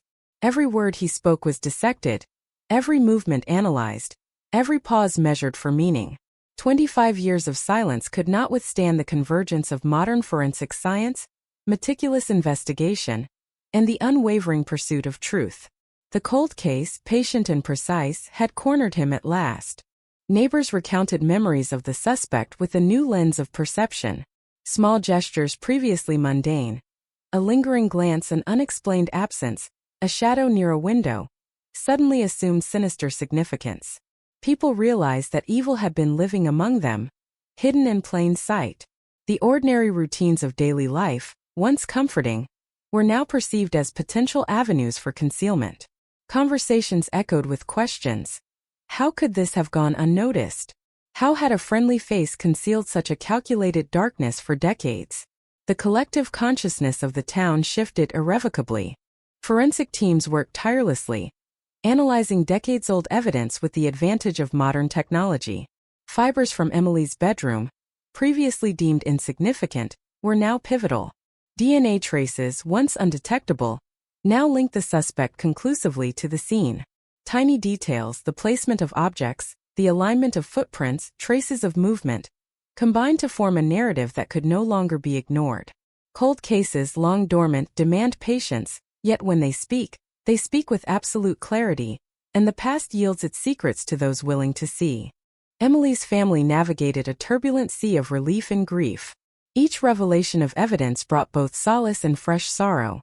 They revisited old photographs, letters, and keepsakes, now interpreting them through the lens of truth.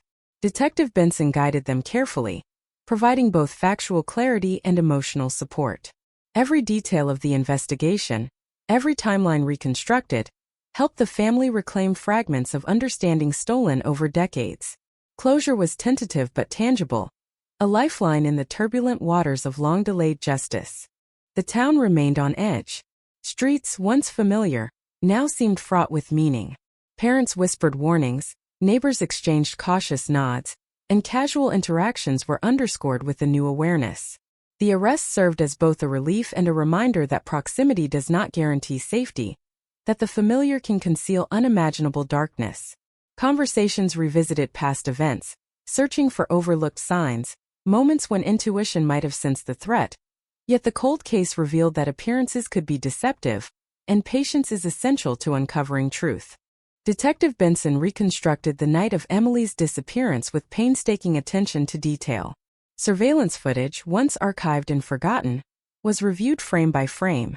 Minor movements previously ignored aligned with the reconstructed timeline, revealing deliberate patterns. The suspect's knowledge of the neighborhood, its routines, and the absence of surveillance points to deliberate exploitation became evident. For 25 years, he had manipulated his surroundings, blending into the ordinary, and yet each calculated move had left subtle traces that modern investigation could now detect. Behavioral analysts examined the suspect, dissecting the psyche that had enabled decades of concealment. His ability to compartmentalize, to present a facade of normalcy, and to navigate daily interactions without arousing suspicion revealed a chilling expertise in deception. Yet even the most practiced manipulator leaves traces under sufficient scrutiny. Hesitations, fleeting expressions, minor inconsistencies in recounting past events, all contributed to a profile that reinforced his connection to Emily's disappearance. Cold cases have a way of revealing what decades of ordinary life cannot hide. The legal team began preparing for court.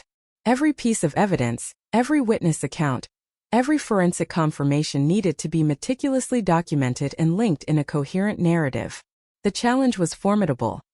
Decades of silence had to be transformed into a story that would hold in the courtroom. Detective Benson guided the process, ensuring that the family's trauma was handled sensitively, while maintaining the rigorous standards required for justice.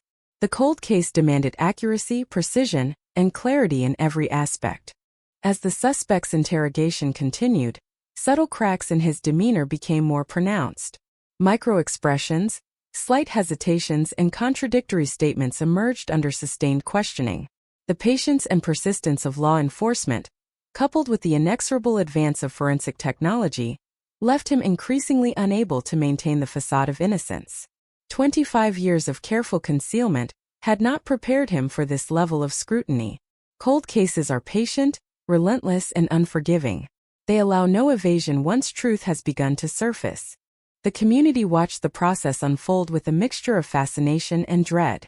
Conversations in cafes, schools, and local stores buzzed with analysis and speculation.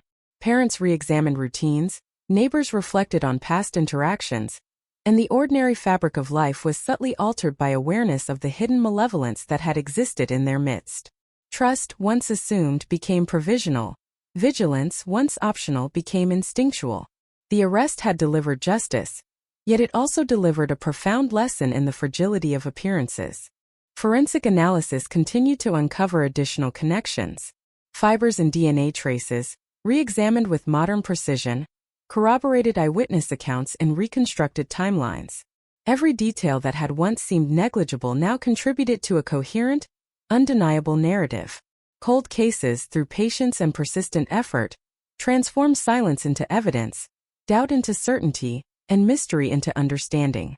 The suspect's decades of concealment were now undone by science, scrutiny, and the meticulous work of investigators committed to truth. Emily's family engaged with each new development with cautious hope. They revisited rooms and belongings, seeking understanding and reclaiming memories framed by loss. Detective Benson's guidance ensured that they could process the revelation of truth alongside the lingering grief of decades.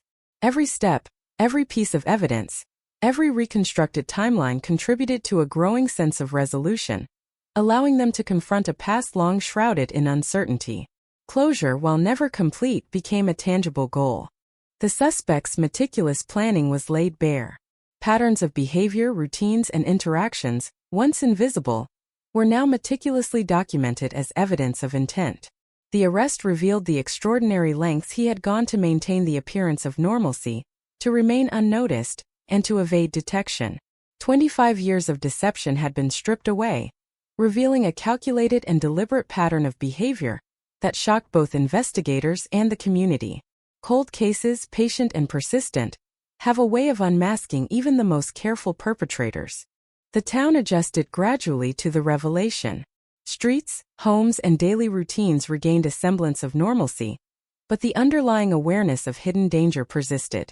Parents remained watchful, neighbors observed one another more carefully, and the ordinary rhythm of life was forever altered. The arrest of the neighbor provided relief, but it also reinforced the reality that proximity does not guarantee safety, that evil can exist alongside familiarity, and that vigilance is a necessary companion to trust. Detective Benson reviewed the collected evidence one final time before submission to the prosecution. The chain of custody was complete, timelines were verified, and the suspect's connection to Emily's disappearance was indisputable.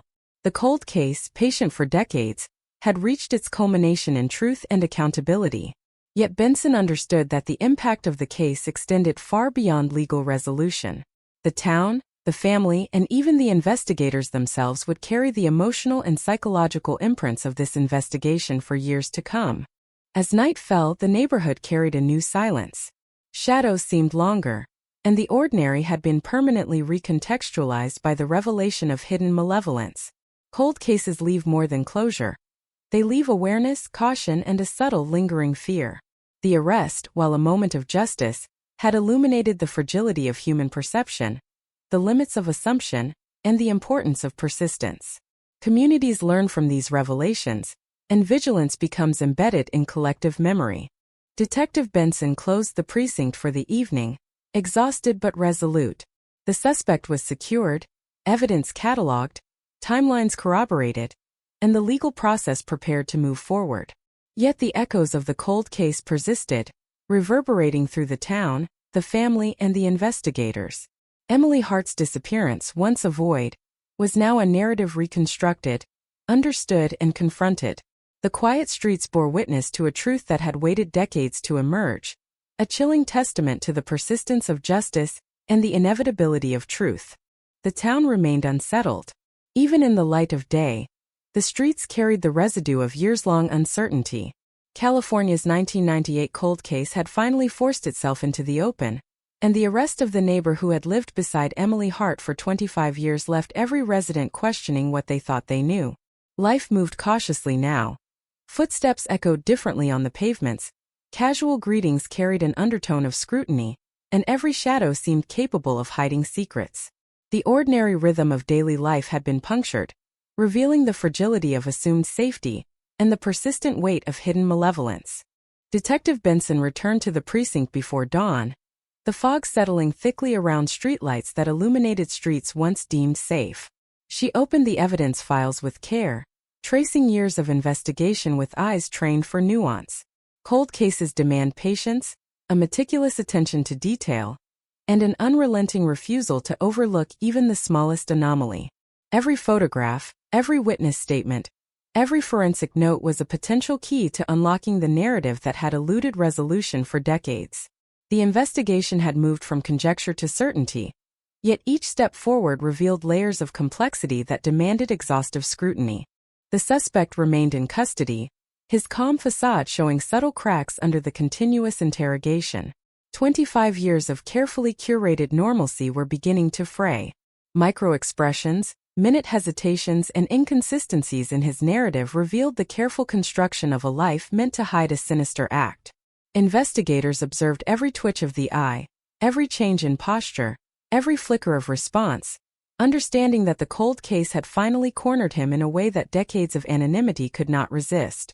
The patient pursuit of truth, persistent and unyielding, was exacting its toll. Neighbors began to recall fragments of memory with renewed clarity. A light left on late at night, the sound of footsteps on gravel, a lingering gaze that seemed innocuous at the time, all became pieces of the mosaic. Individually, they had seemed insignificant. Collectively, they formed a portrait that was as chilling as it was precise. The suspect's ability to conceal darkness in plain sight revealed itself in these minor anomalies, and the town began to confront the unsettling truth. The ordinary can mask extraordinary danger, and familiarity does not preclude malevolence. Forensics teams worked around the clock, applying advanced DNA analysis to fibers and traces collected decades ago. What had once been invisible or inconclusive now yielded concrete evidence. Each piece of material evidence, hairs, fibers, residual skin cells, was meticulously catalogued, cross-referenced, and confirmed. Cold cases, though dormant, demand exacting attention. They rely on the smallest details to reconstruct a narrative that time alone cannot erase. The past, frozen in uncertainty, was finally becoming legible through the combination of patience, science, and investigative rigor. Emily Hart's family navigated the turbulent convergence of relief and grief. Each confirmation, each corroborated timeline, offered clarity while reopening wounds long dormant. They revisited old photographs, personal items, and letters, interpreting each with the lens of hard-won knowledge. Detective Benson guided them carefully, balancing the necessity of truth with the emotional weight of decades of unanswered questions. Every detail mattered, every memory was reframed, and slowly, the fragments of a long-lost understanding began to coalesce into a narrative that honored Emily's life and the injustice of her disappearance. The community's reaction oscillated between fascination and unease.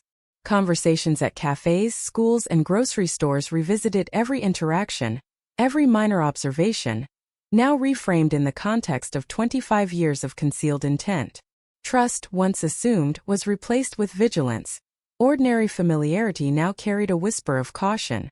The arrest had illuminated the chilling reality that proximity does not guarantee safety, that the seemingly benign can harbor darkness, and that patience and meticulous investigation are the only guarantors of truth in a world inclined to overlook subtle signs. Detective Benson reconstructed the night of Emily's disappearance with precision. Archived surveillance footage, once dismissed as irrelevant, now revealed critical details in motion. Minor movements, barely perceptible in the grainy recordings, aligned with fiber and DNA evidence to create an unbroken chain of events.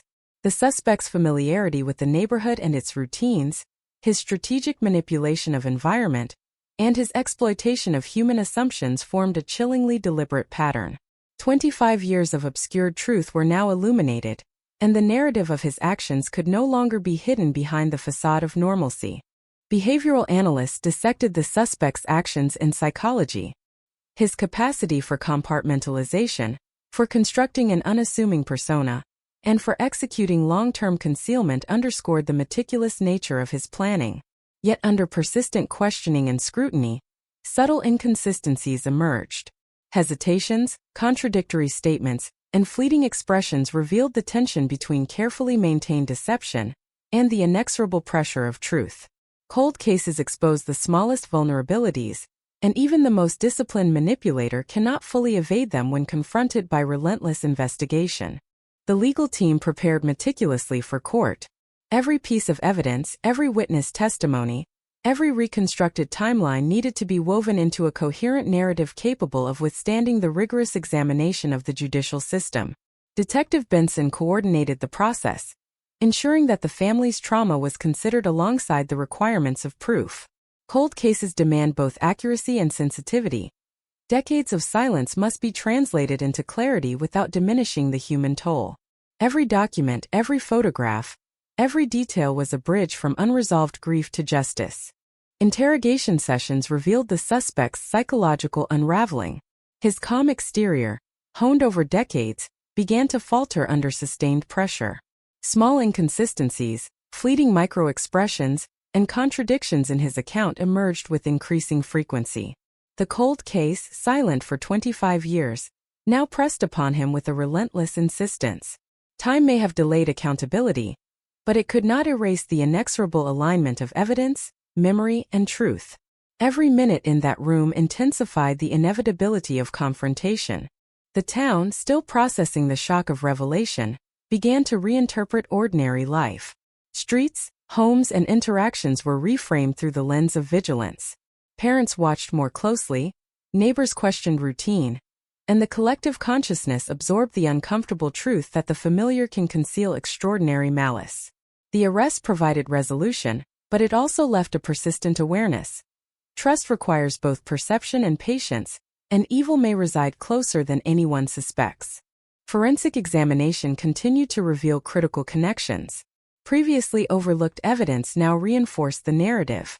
Fibers, DNA traces, and microdetails corroborated witness statements and reconstructed timelines. Every small confirmation strengthened the case, leaving the suspect with diminishing space to conceal his actions. Cold cases demonstrate that time may preserve secrets temporarily, but with sufficient attention, persistence, and technological advancement, even decades-old crimes yield to scrutiny. Emily Hart's family engaged with the process with cautious optimism.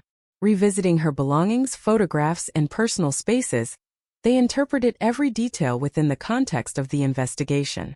Detective Benson guided them through the emotional terrain, ensuring that confronting the truth did not overwhelm the process of healing.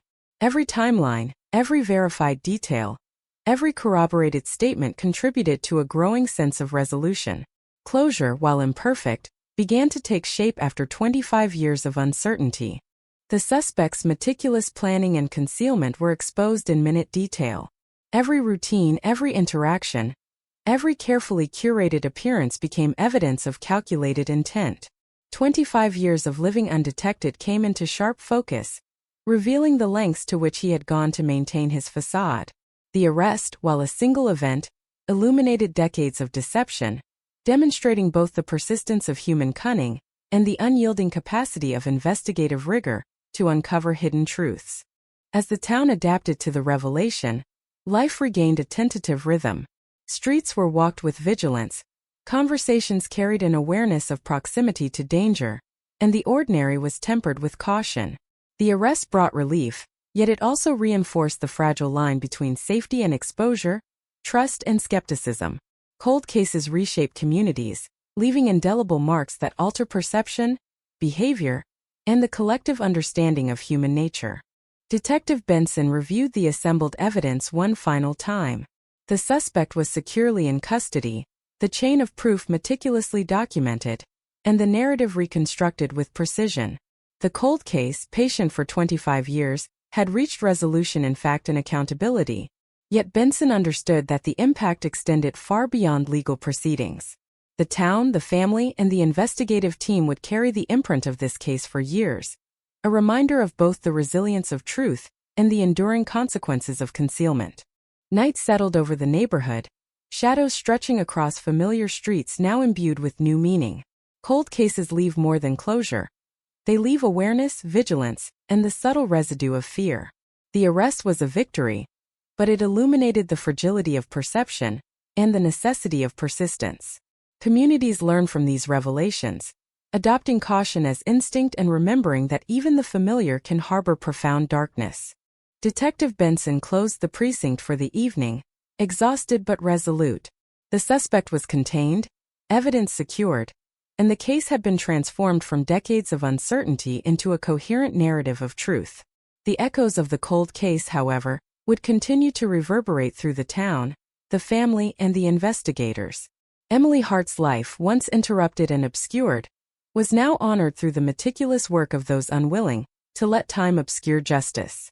The past had finally spoken, and the town would carry its lessons indefinitely.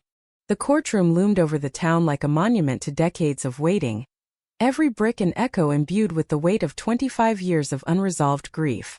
California's 1998 cold case, once buried in uncertainty, had emerged from the shadows, dragging both the suspect and the community into the glaring light of accountability.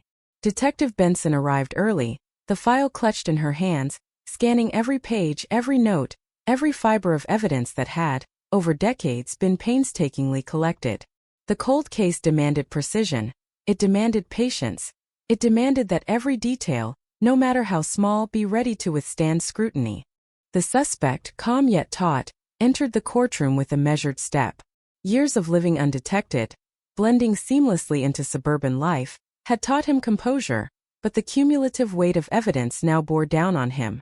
Every micro-expression, every subtle hesitation, every flicker of the eye was monitored, recorded, and interpreted. 25 years of concealment had led to this moment, a convergence of meticulous investigation, modern forensic science, and relentless human determination.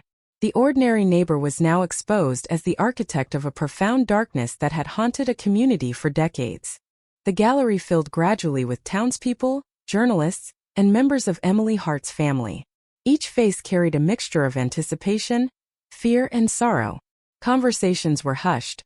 Whispers intertwined with gasps as old memories and speculation surfaced. People recalled fleeting impressions, minor anomalies, and casual interactions that, in hindsight, were laden with significance. The arrest had already reshaped the town's understanding of safety and trust, but the courtroom now demanded a collective confrontation with decades of hidden malevolence. Detective Benson presented the narrative meticulously, guiding jurors and attendees through the chronology of events. Surveillance footage from 1998, now revisited with modern clarity, revealed patterns of movement and behavior previously dismissed as mundane. Footprints, tire tracks, fiber evidence, and residual DNA converged to create a narrative that was both unassailable and chilling. Cold cases, long dormant, rely on persistence and precision. Time may protect secrets temporarily, but truth, once pursued with rigor, cannot be denied. Emily's family sat with intertwined hands, absorbing each detail, each piece of corroboration, each reconstructed timeline. Relief and grief intertwined, a complex tapestry of emotion that only decades of unanswered questions could produce. Detective Benson, aware of the delicate balance required, moved carefully, presenting facts without diminishing the human toll. Every photograph, letter, and testimony served to reconstruct Emily's life, her disappearance, and the deliberate actions of the suspect who had lived unnoticed in their midst for a quarter-century. The prosecution outlined the suspect's psychological profile with clinical precision. Behavioral analysts testified to his capacity for compartmentalization, strategic concealment, and the methodical construction of a facade of normalcy. They described the subtle behaviors that had allowed him to evade suspicion. The casual smiles, the neighborly greetings, the unremarkable presence that concealed extraordinary planning. Yet even the most disciplined manipulator cannot withstand decades of meticulous observation, modern forensics, and persistent investigation. Cold cases, patient and relentless, eventually unmask even the most careful offenders. Witnesses took the stand, revisiting memories previously thought insignificant. Neighbors recounted fleeting observations, patterns of behavior, and minor inconsistencies that, in hindsight, carried the weight of proof. Each testimony was cross-referenced with physical evidence, creating a web of converging facts that left little room for doubt. The cold case, once dormant, had now constructed an unbroken chain of events connecting the suspect to Emily's disappearance, and the courtroom became the stage upon which decades of mystery were transformed into clarity. Forensics teams presented the details with precision, each sample, swab, and fiber meticulously cataloged and analyzed. DNA traces previously undetectable were now matched conclusively to the suspect. Fibers from clothing and residence correlated with minute traces at the scene. Every overlooked fragment of evidence became a critical link in the chain, demonstrating that time, though it may obscure, cannot erase truth. Cold cases reveal the persistence of reality beneath layers of neglect, error, or passage of years. Justice, though delayed, remains inevitable. Emily's family struggled to reconcile the clarity of facts with the depth of loss. Every confirmed timeline, every corroborated detail, brought them closer to understanding, yet reopened wounds long thought dormant. Detective Benson remained a steady guide. helping them navigate the emotional labyrinth of truth, grief, and residual hope. The courtroom proceedings, though focused on evidence and accountability, were inseparable from the human consequences of decades-long uncertainty. Closure, while incomplete, began to take shape as clarity emerged from the shadow of silence. The suspect's demeanor, once composed, showed subtle signs of strain under sustained questioning. Micro-expressions, delayed responses, and inconsistent statements accumulated like cracks in a facade. 25 years of deception could not withstand the persistent alignment of evidence, observation, and psychological scrutiny. The cold case had cornered him in a way that anonymity and time could not defend against, revealing both the vulnerability of the human mind and the inexorable persistence of truth. The courtroom absorbed every detail, every corroboration, every nuance of the investigation. Citizens and jurors alike witnessed a narrative meticulously constructed from decades of patience, scrutiny, and relentless pursuit. The arrest, while critical, had only begun to tell the full story. The courtroom proceedings transformed suspicion and evidence into a coherent, compelling account of both the crime and its impact on a community. Cold cases demand nothing less than absolute precision, and the past now revealed itself fully.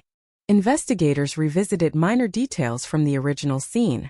Each small observation, an object out of place, a trace of movement, a residual impression, was integrated into the reconstructed timeline. The suspect's familiarity with routines, environmental patterns, and human assumptions became evident in every fragment of evidence. 25 years of concealment, once impenetrable, were now exposed as a meticulously planned and executed series of actions. Cold cases demonstrate that no concealment is permanent, and persistence will eventually illuminate hidden truths. Emily's family, present through every stage, processed each revelation with cautious optimism. Revisiting her personal effects, the room she had occupied, and the letters she had written, they interpreted these fragments with renewed clarity. Detective Benson facilitated this engagement, ensuring that confronting the truth did not overwhelm the process of grief and healing. Each piece of evidence, each reconstructed event, each corroborated witness account provided a pathway to understanding the magnitude of loss and the restoration of narrative to Emily's story. The town watched in collective tension. Streets and homes carried a renewed sense of awareness. Ordinary interactions were reframed, vigilance became instinct, and the ordinary rhythms of life were permanently altered. The arrest provided relief, but it also reinforced a sobering truth. Danger can reside in the most familiar settings, and the ordinary may mask extraordinary darkness. Cold cases leave more than closure. They leave communities fundamentally changed, their perceptions forever attuned to the fragility of assumed safety. Forensic evidence continued to reinforce the prosecution's narrative. Fibers, DNA, and trace elements correlated with witness accounts in reconstructed timelines. Each confirmation strengthened the case and left the suspect with diminishing defenses. The cold case, patient for decades, had now converged upon the truth, illustrating the power of perseverance, scientific advancement, and meticulous investigative work. Time may protect secrets temporarily, but eventually, the past yields its hidden reality. Emily's family processed the revelations with a mixture of relief, sorrow, and lingering disbelief. Revisiting personal spaces, photographs, and mementos allowed them to reclaim fragments of a narrative lost to uncertainty for decades. Detective Benson's guidance ensured that their engagement with the past remained balanced, facilitating understanding without overwhelming the emotional landscape. Each corroborated timeline and verified fact became a step toward closure, reconstructing the story that had been denied to them for 25 years. The suspect's careful orchestration unraveled in minute detail. Patterns of behavior, routine interactions, and deliberate concealment emerged as evidence of calculated intent. 25 years of living undetected, crafting a life that appeared ordinary, were now exposed as deliberate strategies to evade scrutiny. Cold cases, through patience, precision, and relentless attention, reveal both the breadth of human deception and the inevitability of justice when evidence, observation, and time converge. The courtroom proceedings concluded for the day, but the town remained in suspense. Streets, homes, and ordinary interactions carried the echo of revelation. Parents watched children more closely, neighbors exchanged cautious glances, and the ordinary rhythm of life was forever altered. The arrest had provided accountability, yet it reinforced the lesson that trust must coexist with vigilance, and that darkness can exist alongside familiarity. Cold cases transform communities as profoundly as they resolve crimes. Detective Benson closed her notes late that night, exhausted but resolute. The suspect was in custody, evidence meticulously documented, and the courtroom narrative complete. The cold case, patient for 25 years, had reached a resolution in truth and accountability.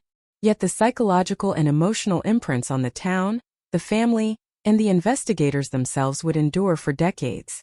Emily Hart's life, interrupted and obscured for so long, was finally honored through rigorous investigation, perseverance, and the unwavering pursuit of justice. The night settled over the neighborhood. Shadows stretched across streets that were no longer simply familiar. They were infused with the awareness of proximity to danger. Cold cases leave more than closure. They leave an indelible imprint of vigilance, awareness, and the persistent reality that the familiar can conceal extraordinary darkness. The arrest was a victory, but it was also a testament to the power of persistence, patience, and the unrelenting pursuit of truth. Detective Benson locked the precinct doors, weary but unbowed. The suspect was secured, evidence cataloged, timelines verified, and the court prepared to witness the culmination of decades of meticulous work. The cold case had spoken, revealing the truth that had long been hidden in plain sight. The town, the family, and the investigators would carry its lessons, its revelations, and its warnings indefinitely.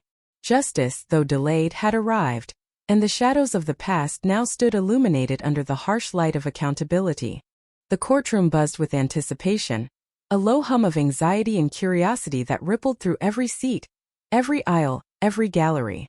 California's 1998 cold case had transformed from decades of uncertainty into a public spectacle, and the arrest of the neighbor who had lived beside Emily Hart for 25 years had made the ordinary extraordinary, the familiar terrifying. Detective Benson sat quietly reviewing notes, her mind tracing each thread of evidence, each fragment of memory, and every painstakingly reconstructed timeline. Cold cases demand patience, precision, and endurance. They require that every element be ready for the scrutiny of those who will determine justice. The suspect entered, composed but taut, every movement calculated, every expression measured. 25 years of living undetected had honed his ability to blend into ordinary life, to navigate the suburban rhythm without arousing suspicion. Yet now, under the intense scrutiny of the courtroom, his facade began to show the faintest cracks. Eyes shifted, hands trembled subtly, and the careful calm he had maintained for decades threatened to unravel. The weight of accumulated evidence, unrelenting in its clarity, pressed upon him like the invisible hands of the past, squeezing secrets from the recesses of carefully constructed normalcy. Emily Hart's family took their seats, intertwined hands betraying both anxiety and anticipation. Each photograph, each memory, each fragment of personal history that Detective Benson had painstakingly reconstructed now carried new weight, new significance. 25 years of unanswered questions were now confronted head-on. Every detail of Emily's life and disappearance laid bare for examination. The courtroom became a theater of revelation, a stage upon which decades of silence and speculation would collide with the relentless pursuit of truth.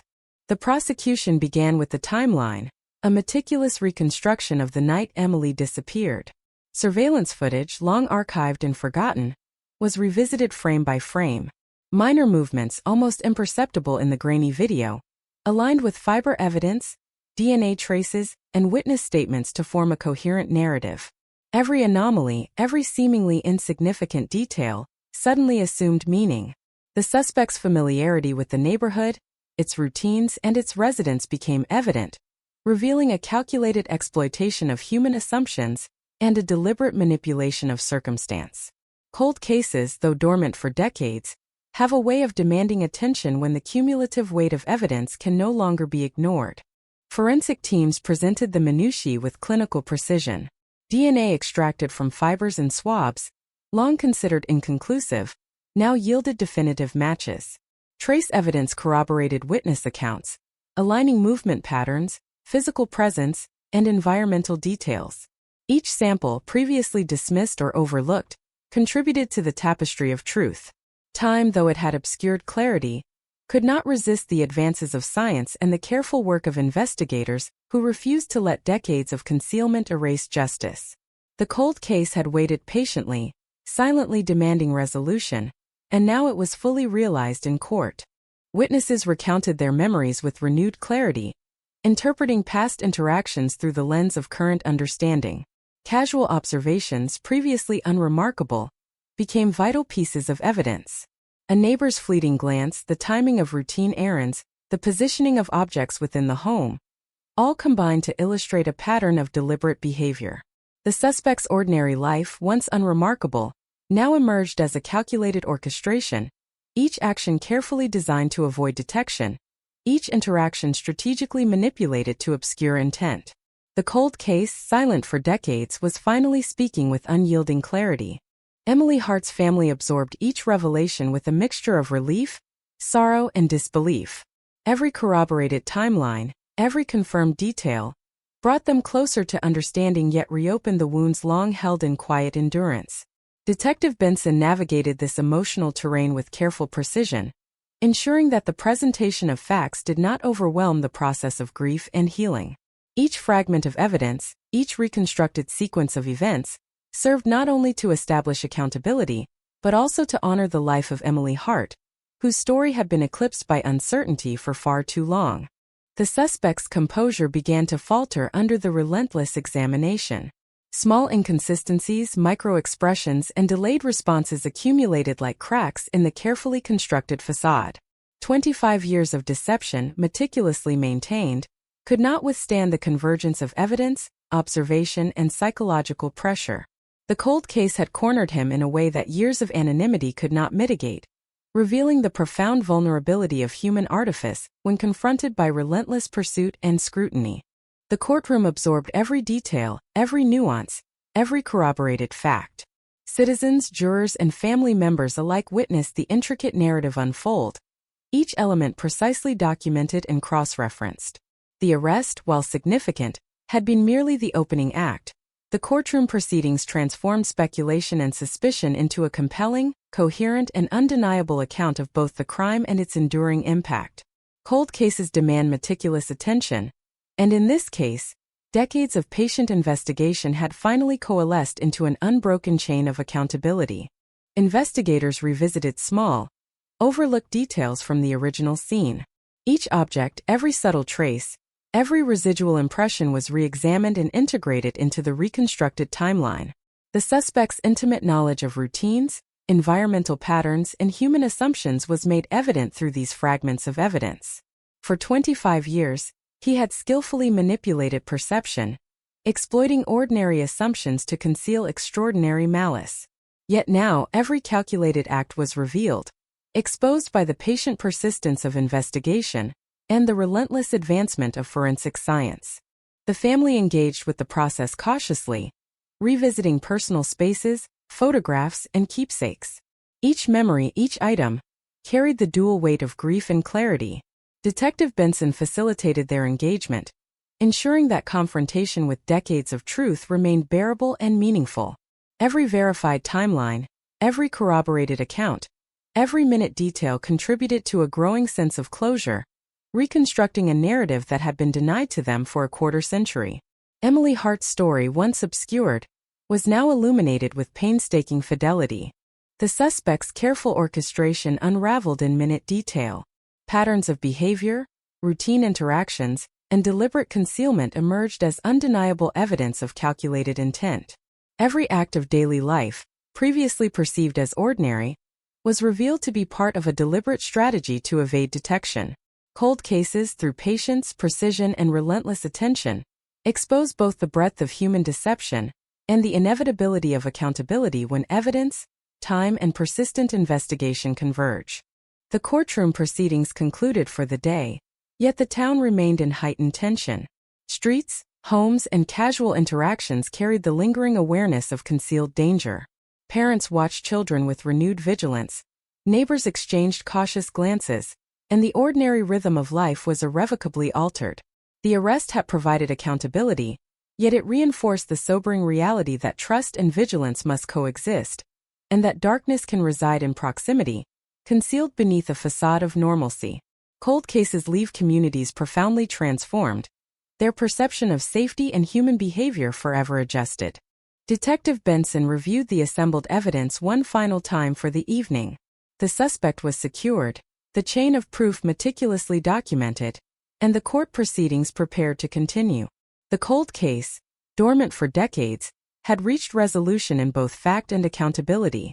Yet the emotional and psychological imprints of this investigation would endure far beyond legal adjudication. Emily Hart's life, interrupted and obscured for so long, was now honored through meticulous investigation, patience, and an unwavering commitment to justice. Night descended over the neighborhood, stretching shadows across streets that were no longer simply familiar. Cold cases leave more than closure. They leave indelible lessons, awareness, and a persistent recognition that the ordinary can conceal extraordinary darkness. The arrest marked a turning point, a victory, and a testament to the power of persistence, the inevitability of truth, and the profound impact of thorough investigative work. Detective Benson closed the precinct doors, weary yet resolute. The suspect was contained, evidence catalogued, timelines verified, and the narrative of decades-long concealment laid bare. The cold case had spoken, revealing the truth hidden for 25 years. The town, the family, and the investigative team would carry its lessons and revelations indefinitely. Justice, delayed but inevitable, had arrived, and the shadows of the past now stood illuminated in stark relief. The morning sun fell unevenly over the town, cutting through the lingering mist like a spotlight over the quiet streets that had once seemed ordinary, now haunted by the knowledge of hidden malevolence. California's 1998 cold case, unresolved for 25 years, had finally erupted into clarity, and the courtroom proceedings intensified with each passing hour. Detective Benson arrived before sunrise, her eyes scanning the evidence anew, tracing every detail, every fragment, every seemingly insignificant nuance that had finally crystallized into a coherent narrative of truth. Persistence, patience, and precision had brought decades of obscurity to light. The suspect entered the courtroom, moving with a calm that belied the subtle tension coiling beneath his surface. Years of living undetected in plain sight had honed his ability to blend seamlessly with suburban life, but the relentless accumulation of evidence and the inexorable pressure of legal scrutiny were beginning to fray even his most carefully maintained composure. Every micro-expression, every fleeting hesitation, and every subtle twitch was noted, a silent testament to the weight of decades-long deception now under intense public examination. 25 years of concealment could no longer hold against the combined force of modern forensics, meticulous investigation, and patient observation. Emily Hart's family arrived early, the weight of anticipation pressing on them. Hands clasped, faces tense, they carried the combined burden of grief, fear, and hope. Each photograph, each personal artifact, each scrap of memory that Detective Benson had painstakingly reconstructed now bore renewed significance. Decades of unanswered questions converged in this moment, demanding both confrontation and understanding. The courtroom had become a stage, and the past, silent for so long, now spoke with a voice that demanded attention. The prosecution opened the session with a detailed timeline of Emily's disappearance. Archived surveillance footage, long ignored or considered inconsequential, was analyzed frame by frame. Minor motions, subtle gestures, and patterns of movement, once dismissed as ordinary, were now critical components of the narrative. Fibers, trace DNA, and witness recollections corroborated each other with unerring precision, constructing a coherent chain of events that left little room for doubt. The suspect's knowledge of neighborhood routines and human assumptions became evident, revealing deliberate manipulation designed to obscure the truth. Cold cases, dormant for decades, demonstrate that even time cannot indefinitely shield secrets from scrutiny. Forensic experts presented the minutiae with clinical detachment. DNA, once inconclusive, now produced definitive matches. Fibers from clothing, upholstery, and environmental surfaces aligned with the reconstructed scene. Minute traces, previously overlooked, formed the backbone of the narrative. Every fragment told a story, every microscopic detail corroborated human memory and intuition, and the weight of evidence began to press inexorably upon the suspect. Time may obscure, but meticulous observation and modern science ensure that truth eventually emerges from even the deepest shadows. Witnesses recounted long-forgotten observations with renewed clarity. A casual glance through a window, the sound of footsteps on gravel, a fleeting conversation, each fragment, seemingly insignificant at the time, had been silently recorded in memory, ready to resurface when context demanded understanding. The suspect's ordinary life, once perceived as benign, now revealed itself as a complex orchestration of concealment, a life carefully designed to evade detection while maintaining an unremarkable facade. The cold case, silent for decades, had become a vivid testament to the resilience of investigative work and the inevitability of accountability. Emily Hart's family absorbed the revelations with a mixture of relief, sorrow, and disbelief. Every corroborated detail, every verified timeline brought clarity, yet reopened old wounds that had been carried quietly for decades. Detective Benson facilitated the process, guiding them through the intricate web of facts, while balancing the emotional weight of the revelations. Each fragment of evidence contributed not only to legal accountability but to the reconstruction of Emily's life, her personality, and her experiences prior to the tragic interruption imposed by a deliberate act of violence. Closure, while incomplete, began to emerge from the long shadow of uncertainty. The suspect's composure gradually eroded under the relentless examination.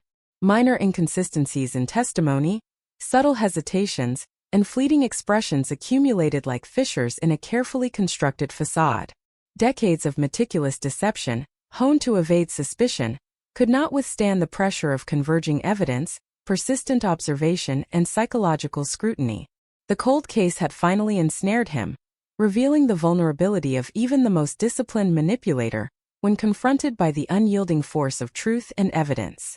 The courtroom absorbed every detail, every subtle nuance, every corroborated fact. Jurors, citizens, and family members witnessed the painstaking reconstruction of events, a narrative meticulously aligned with both forensic evidence and human memory. The arrest, though critical, had merely initiated the process. The courtroom transformed conjecture and suspicion into a coherent, compelling account of both the crime and its enduring impact on the community. Cold cases demand nothing less than precision, and decades of patient investigation had finally produced an unbroken chain of accountability. Investigators revisited minor details from the original scene, integrating each object, trace, and residual impression into the reconstructed narrative. The suspect's familiarity with environmental patterns, routines, and human assumptions became apparent through the meticulous analysis of previously overlooked evidence. Every subtle act of concealment, every carefully managed interaction, was revealed as part of a deliberate strategy. For 25 years, he had exploited assumptions, manipulated perception, and relied on human inattention to maintain secrecy. Now, every detail contributed to an overwhelming body of proof, exposing the calculated nature of his actions. Emily's family engaged carefully with the evidence, revisiting personal items, letters, and photographs. Each object carried the dual weight of grief and clarity, every memory reframed by knowledge gained over decades of patient investigation. Detective Benson guided them through this process, ensuring that the confrontation with truth did not overwhelm, but instead contributed to understanding and healing. Every verified timeline, corroborated testimony, and piece of forensic evidence brought the family closer to closure, reconstructing Emily's narrative in painstaking detail. The suspect's careful orchestration unraveled in minute detail. Patterns of behavior, deliberate concealment, and strategic interactions emerged as undeniable evidence of intent. Ordinary acts, previously overlooked as benign, now revealed themselves as part of an intricate strategy designed to evade detection. Cold cases, through patient observation and relentless pursuit, illuminate both human ingenuity in concealment and the inevitability of truth. Decades of careful construction collapsed under the weight of combined forensic, testimonial, and psychological scrutiny. As the day progressed, the town remained tense, streets and homes imbued with heightened awareness. Ordinary interactions carried subtle caution.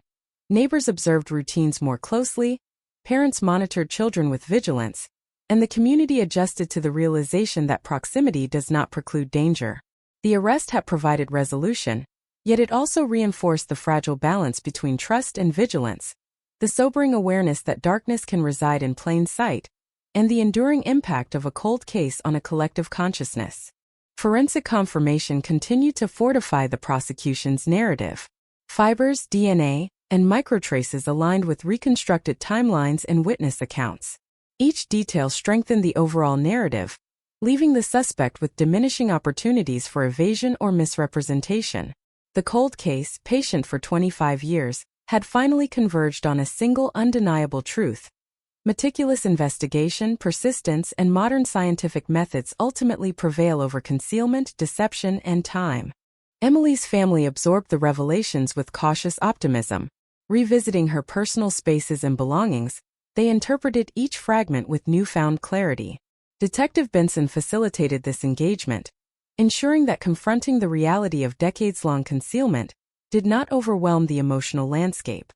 Each verified detail, each corroborated witness statement, and each piece of forensic evidence contributed to a growing sense of closure, reconstructing the narrative that had been denied to them for a quarter-century. The suspect's life, once meticulously curated to avoid suspicion, was now exposed as a deliberate orchestration of concealment. Every routine, every casual interaction, every subtle manipulation became evidence of calculated intent. Cold cases demonstrate that time may preserve secrets temporarily, but relentless investigation, observation, and the application of modern forensic science ultimately reveal hidden truths. Decades of deception, carefully maintained, were now laid bare before the eyes of justice, the family, and the community. As the courtroom adjourned for the evening, the town remained suspended in collective tension. Streets, homes, and ordinary routines carried a renewed awareness of proximity to hidden danger. The arrest provided accountability, yet it also left an enduring recognition.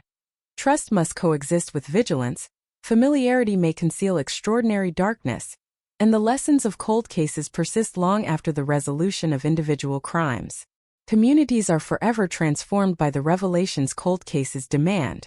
Detective Benson, exhausted but resolute, reviewed the day's proceedings. The suspect remained in custody, evidence meticulously documented, and the courtroom narrative complete. The cold case, patient for 25 years, had reached a resolution in both truth and accountability. Yet its emotional and psychological reverberations would continue to shape the town, the family, and the investigators for years to come. Emily Hart's life, long interrupted and obscured, was finally honored through rigorous, unwavering pursuit of justice. Night fell over the neighborhood, shadows stretching across streets no longer simple or familiar. Cold cases leave more than closure. They leave awareness, vigilance, and the subtle, persistent reminder that ordinary life can conceal extraordinary darkness. The arrest represented victory, accountability, and a testament to the power of persistence, patience, and relentless pursuit of truth. Detective Benson locked the precinct doors, weary but resolute. The cold case had spoken, the hidden truths unveiled, and the town, family, and investigators would carry its lessons indefinitely. The courtroom air was heavy, dense with anticipation, and the electric hum of collective scrutiny. California's 1998 cold case had reached a critical juncture. 25 years of silence, uncertainty, and unanswered questions were converging into an unbroken narrative of truth. Detective Benson reviewed her notes one final time before proceedings resumed, her gaze tracing every timeline, every scrap of forensic evidence, every witness statement, aware that decades of patient investigation had led to this precise moment. The cold case had demanded persistence, meticulous observation, and unwavering attention to detail, and now all those years of diligence would face the final crucible of public examination. The suspect entered the courtroom with measured steps, a mask of calm over the tension coiling beneath. He had spent 25 years meticulously constructing a life of ordinariness, a life designed to blend seamlessly into the rhythms of the neighborhood, to inhabit the space beside his neighbors without suspicion. Yet the cumulative weight of evidence, DNA matches, fiber traces, reconstructed timelines, and corroborated witness accounts, pressed relentlessly, invisible but unyielding.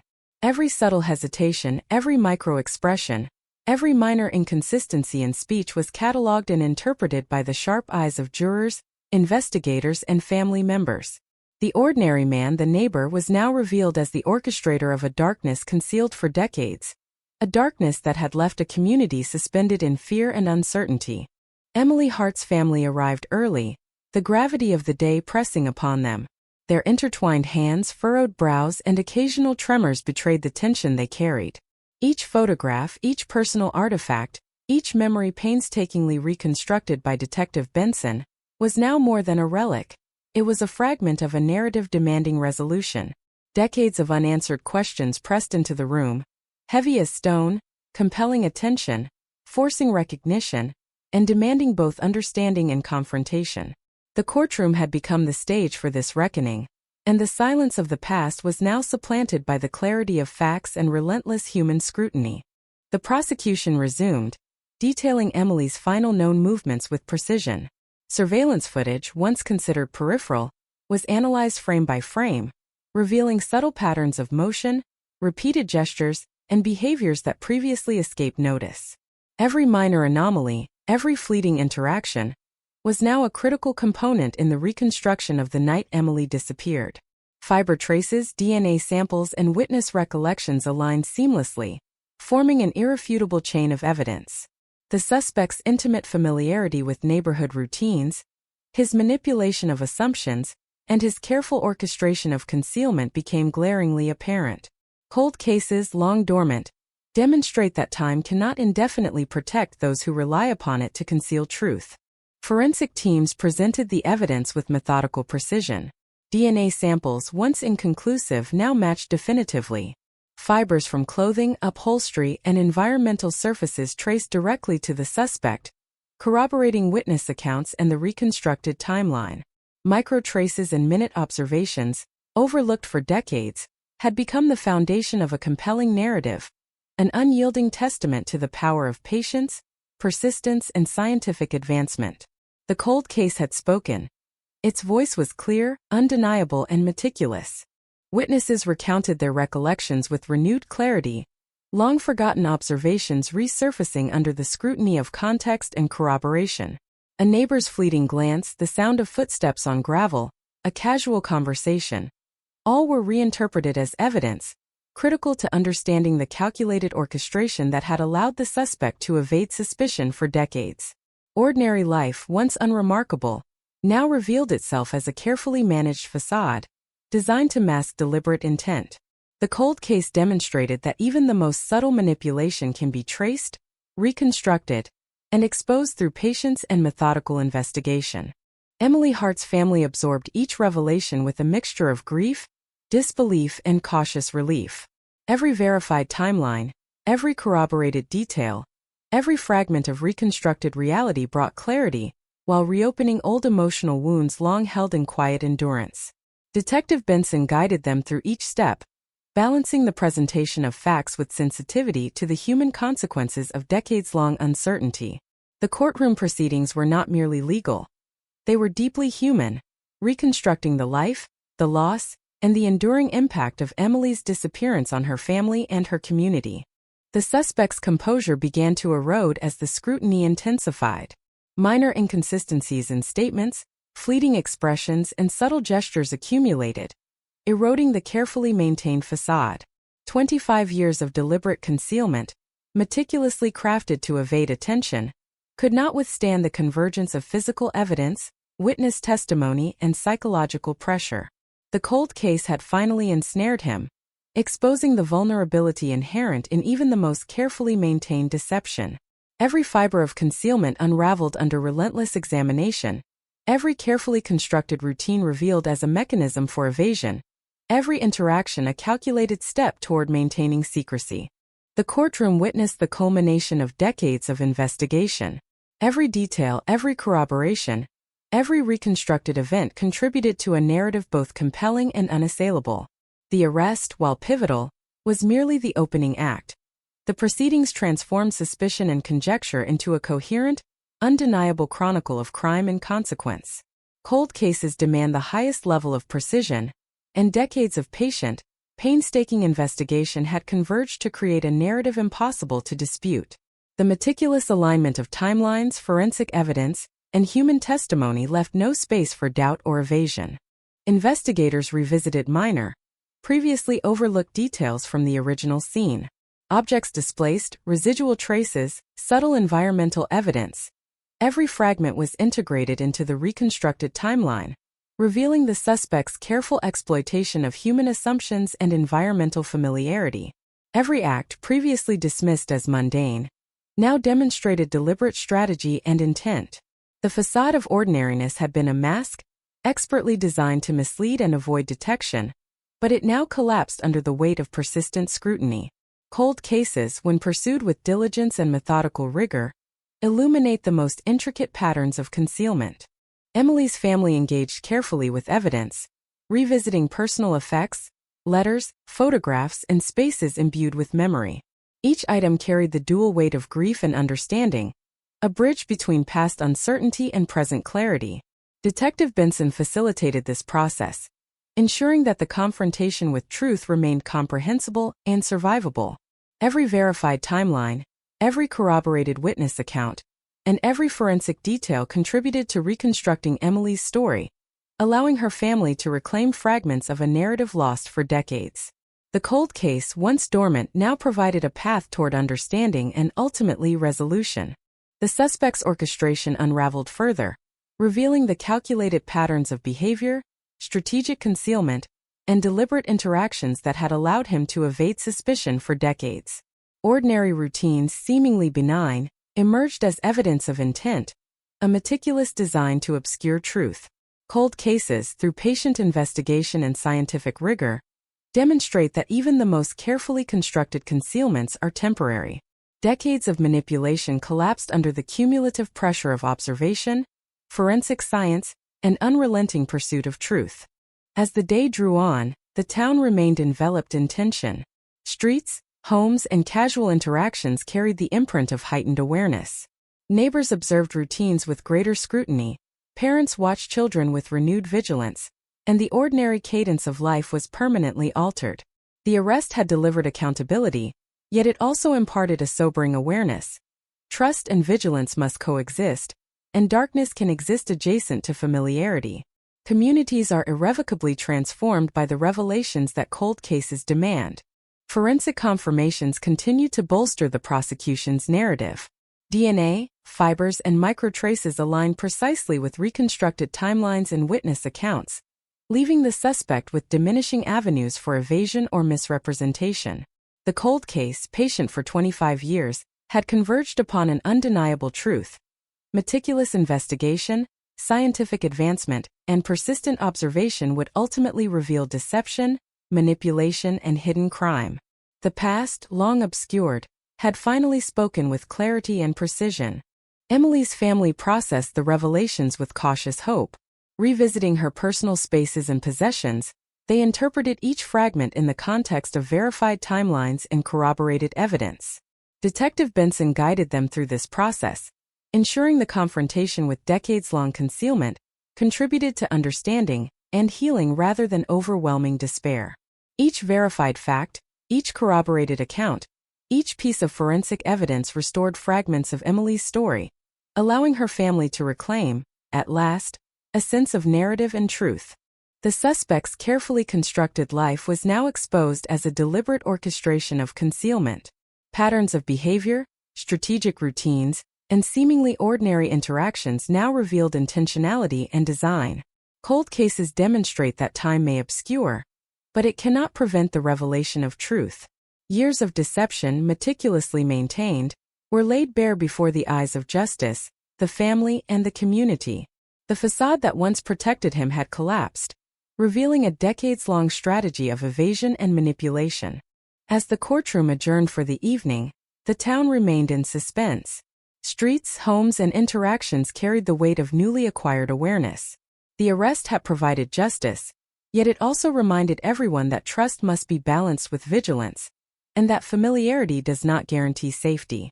Cold cases leave an enduring imprint, reshaping communities and their perceptions of ordinary life. Detective Benson, exhausted but resolute, closed the precinct doors.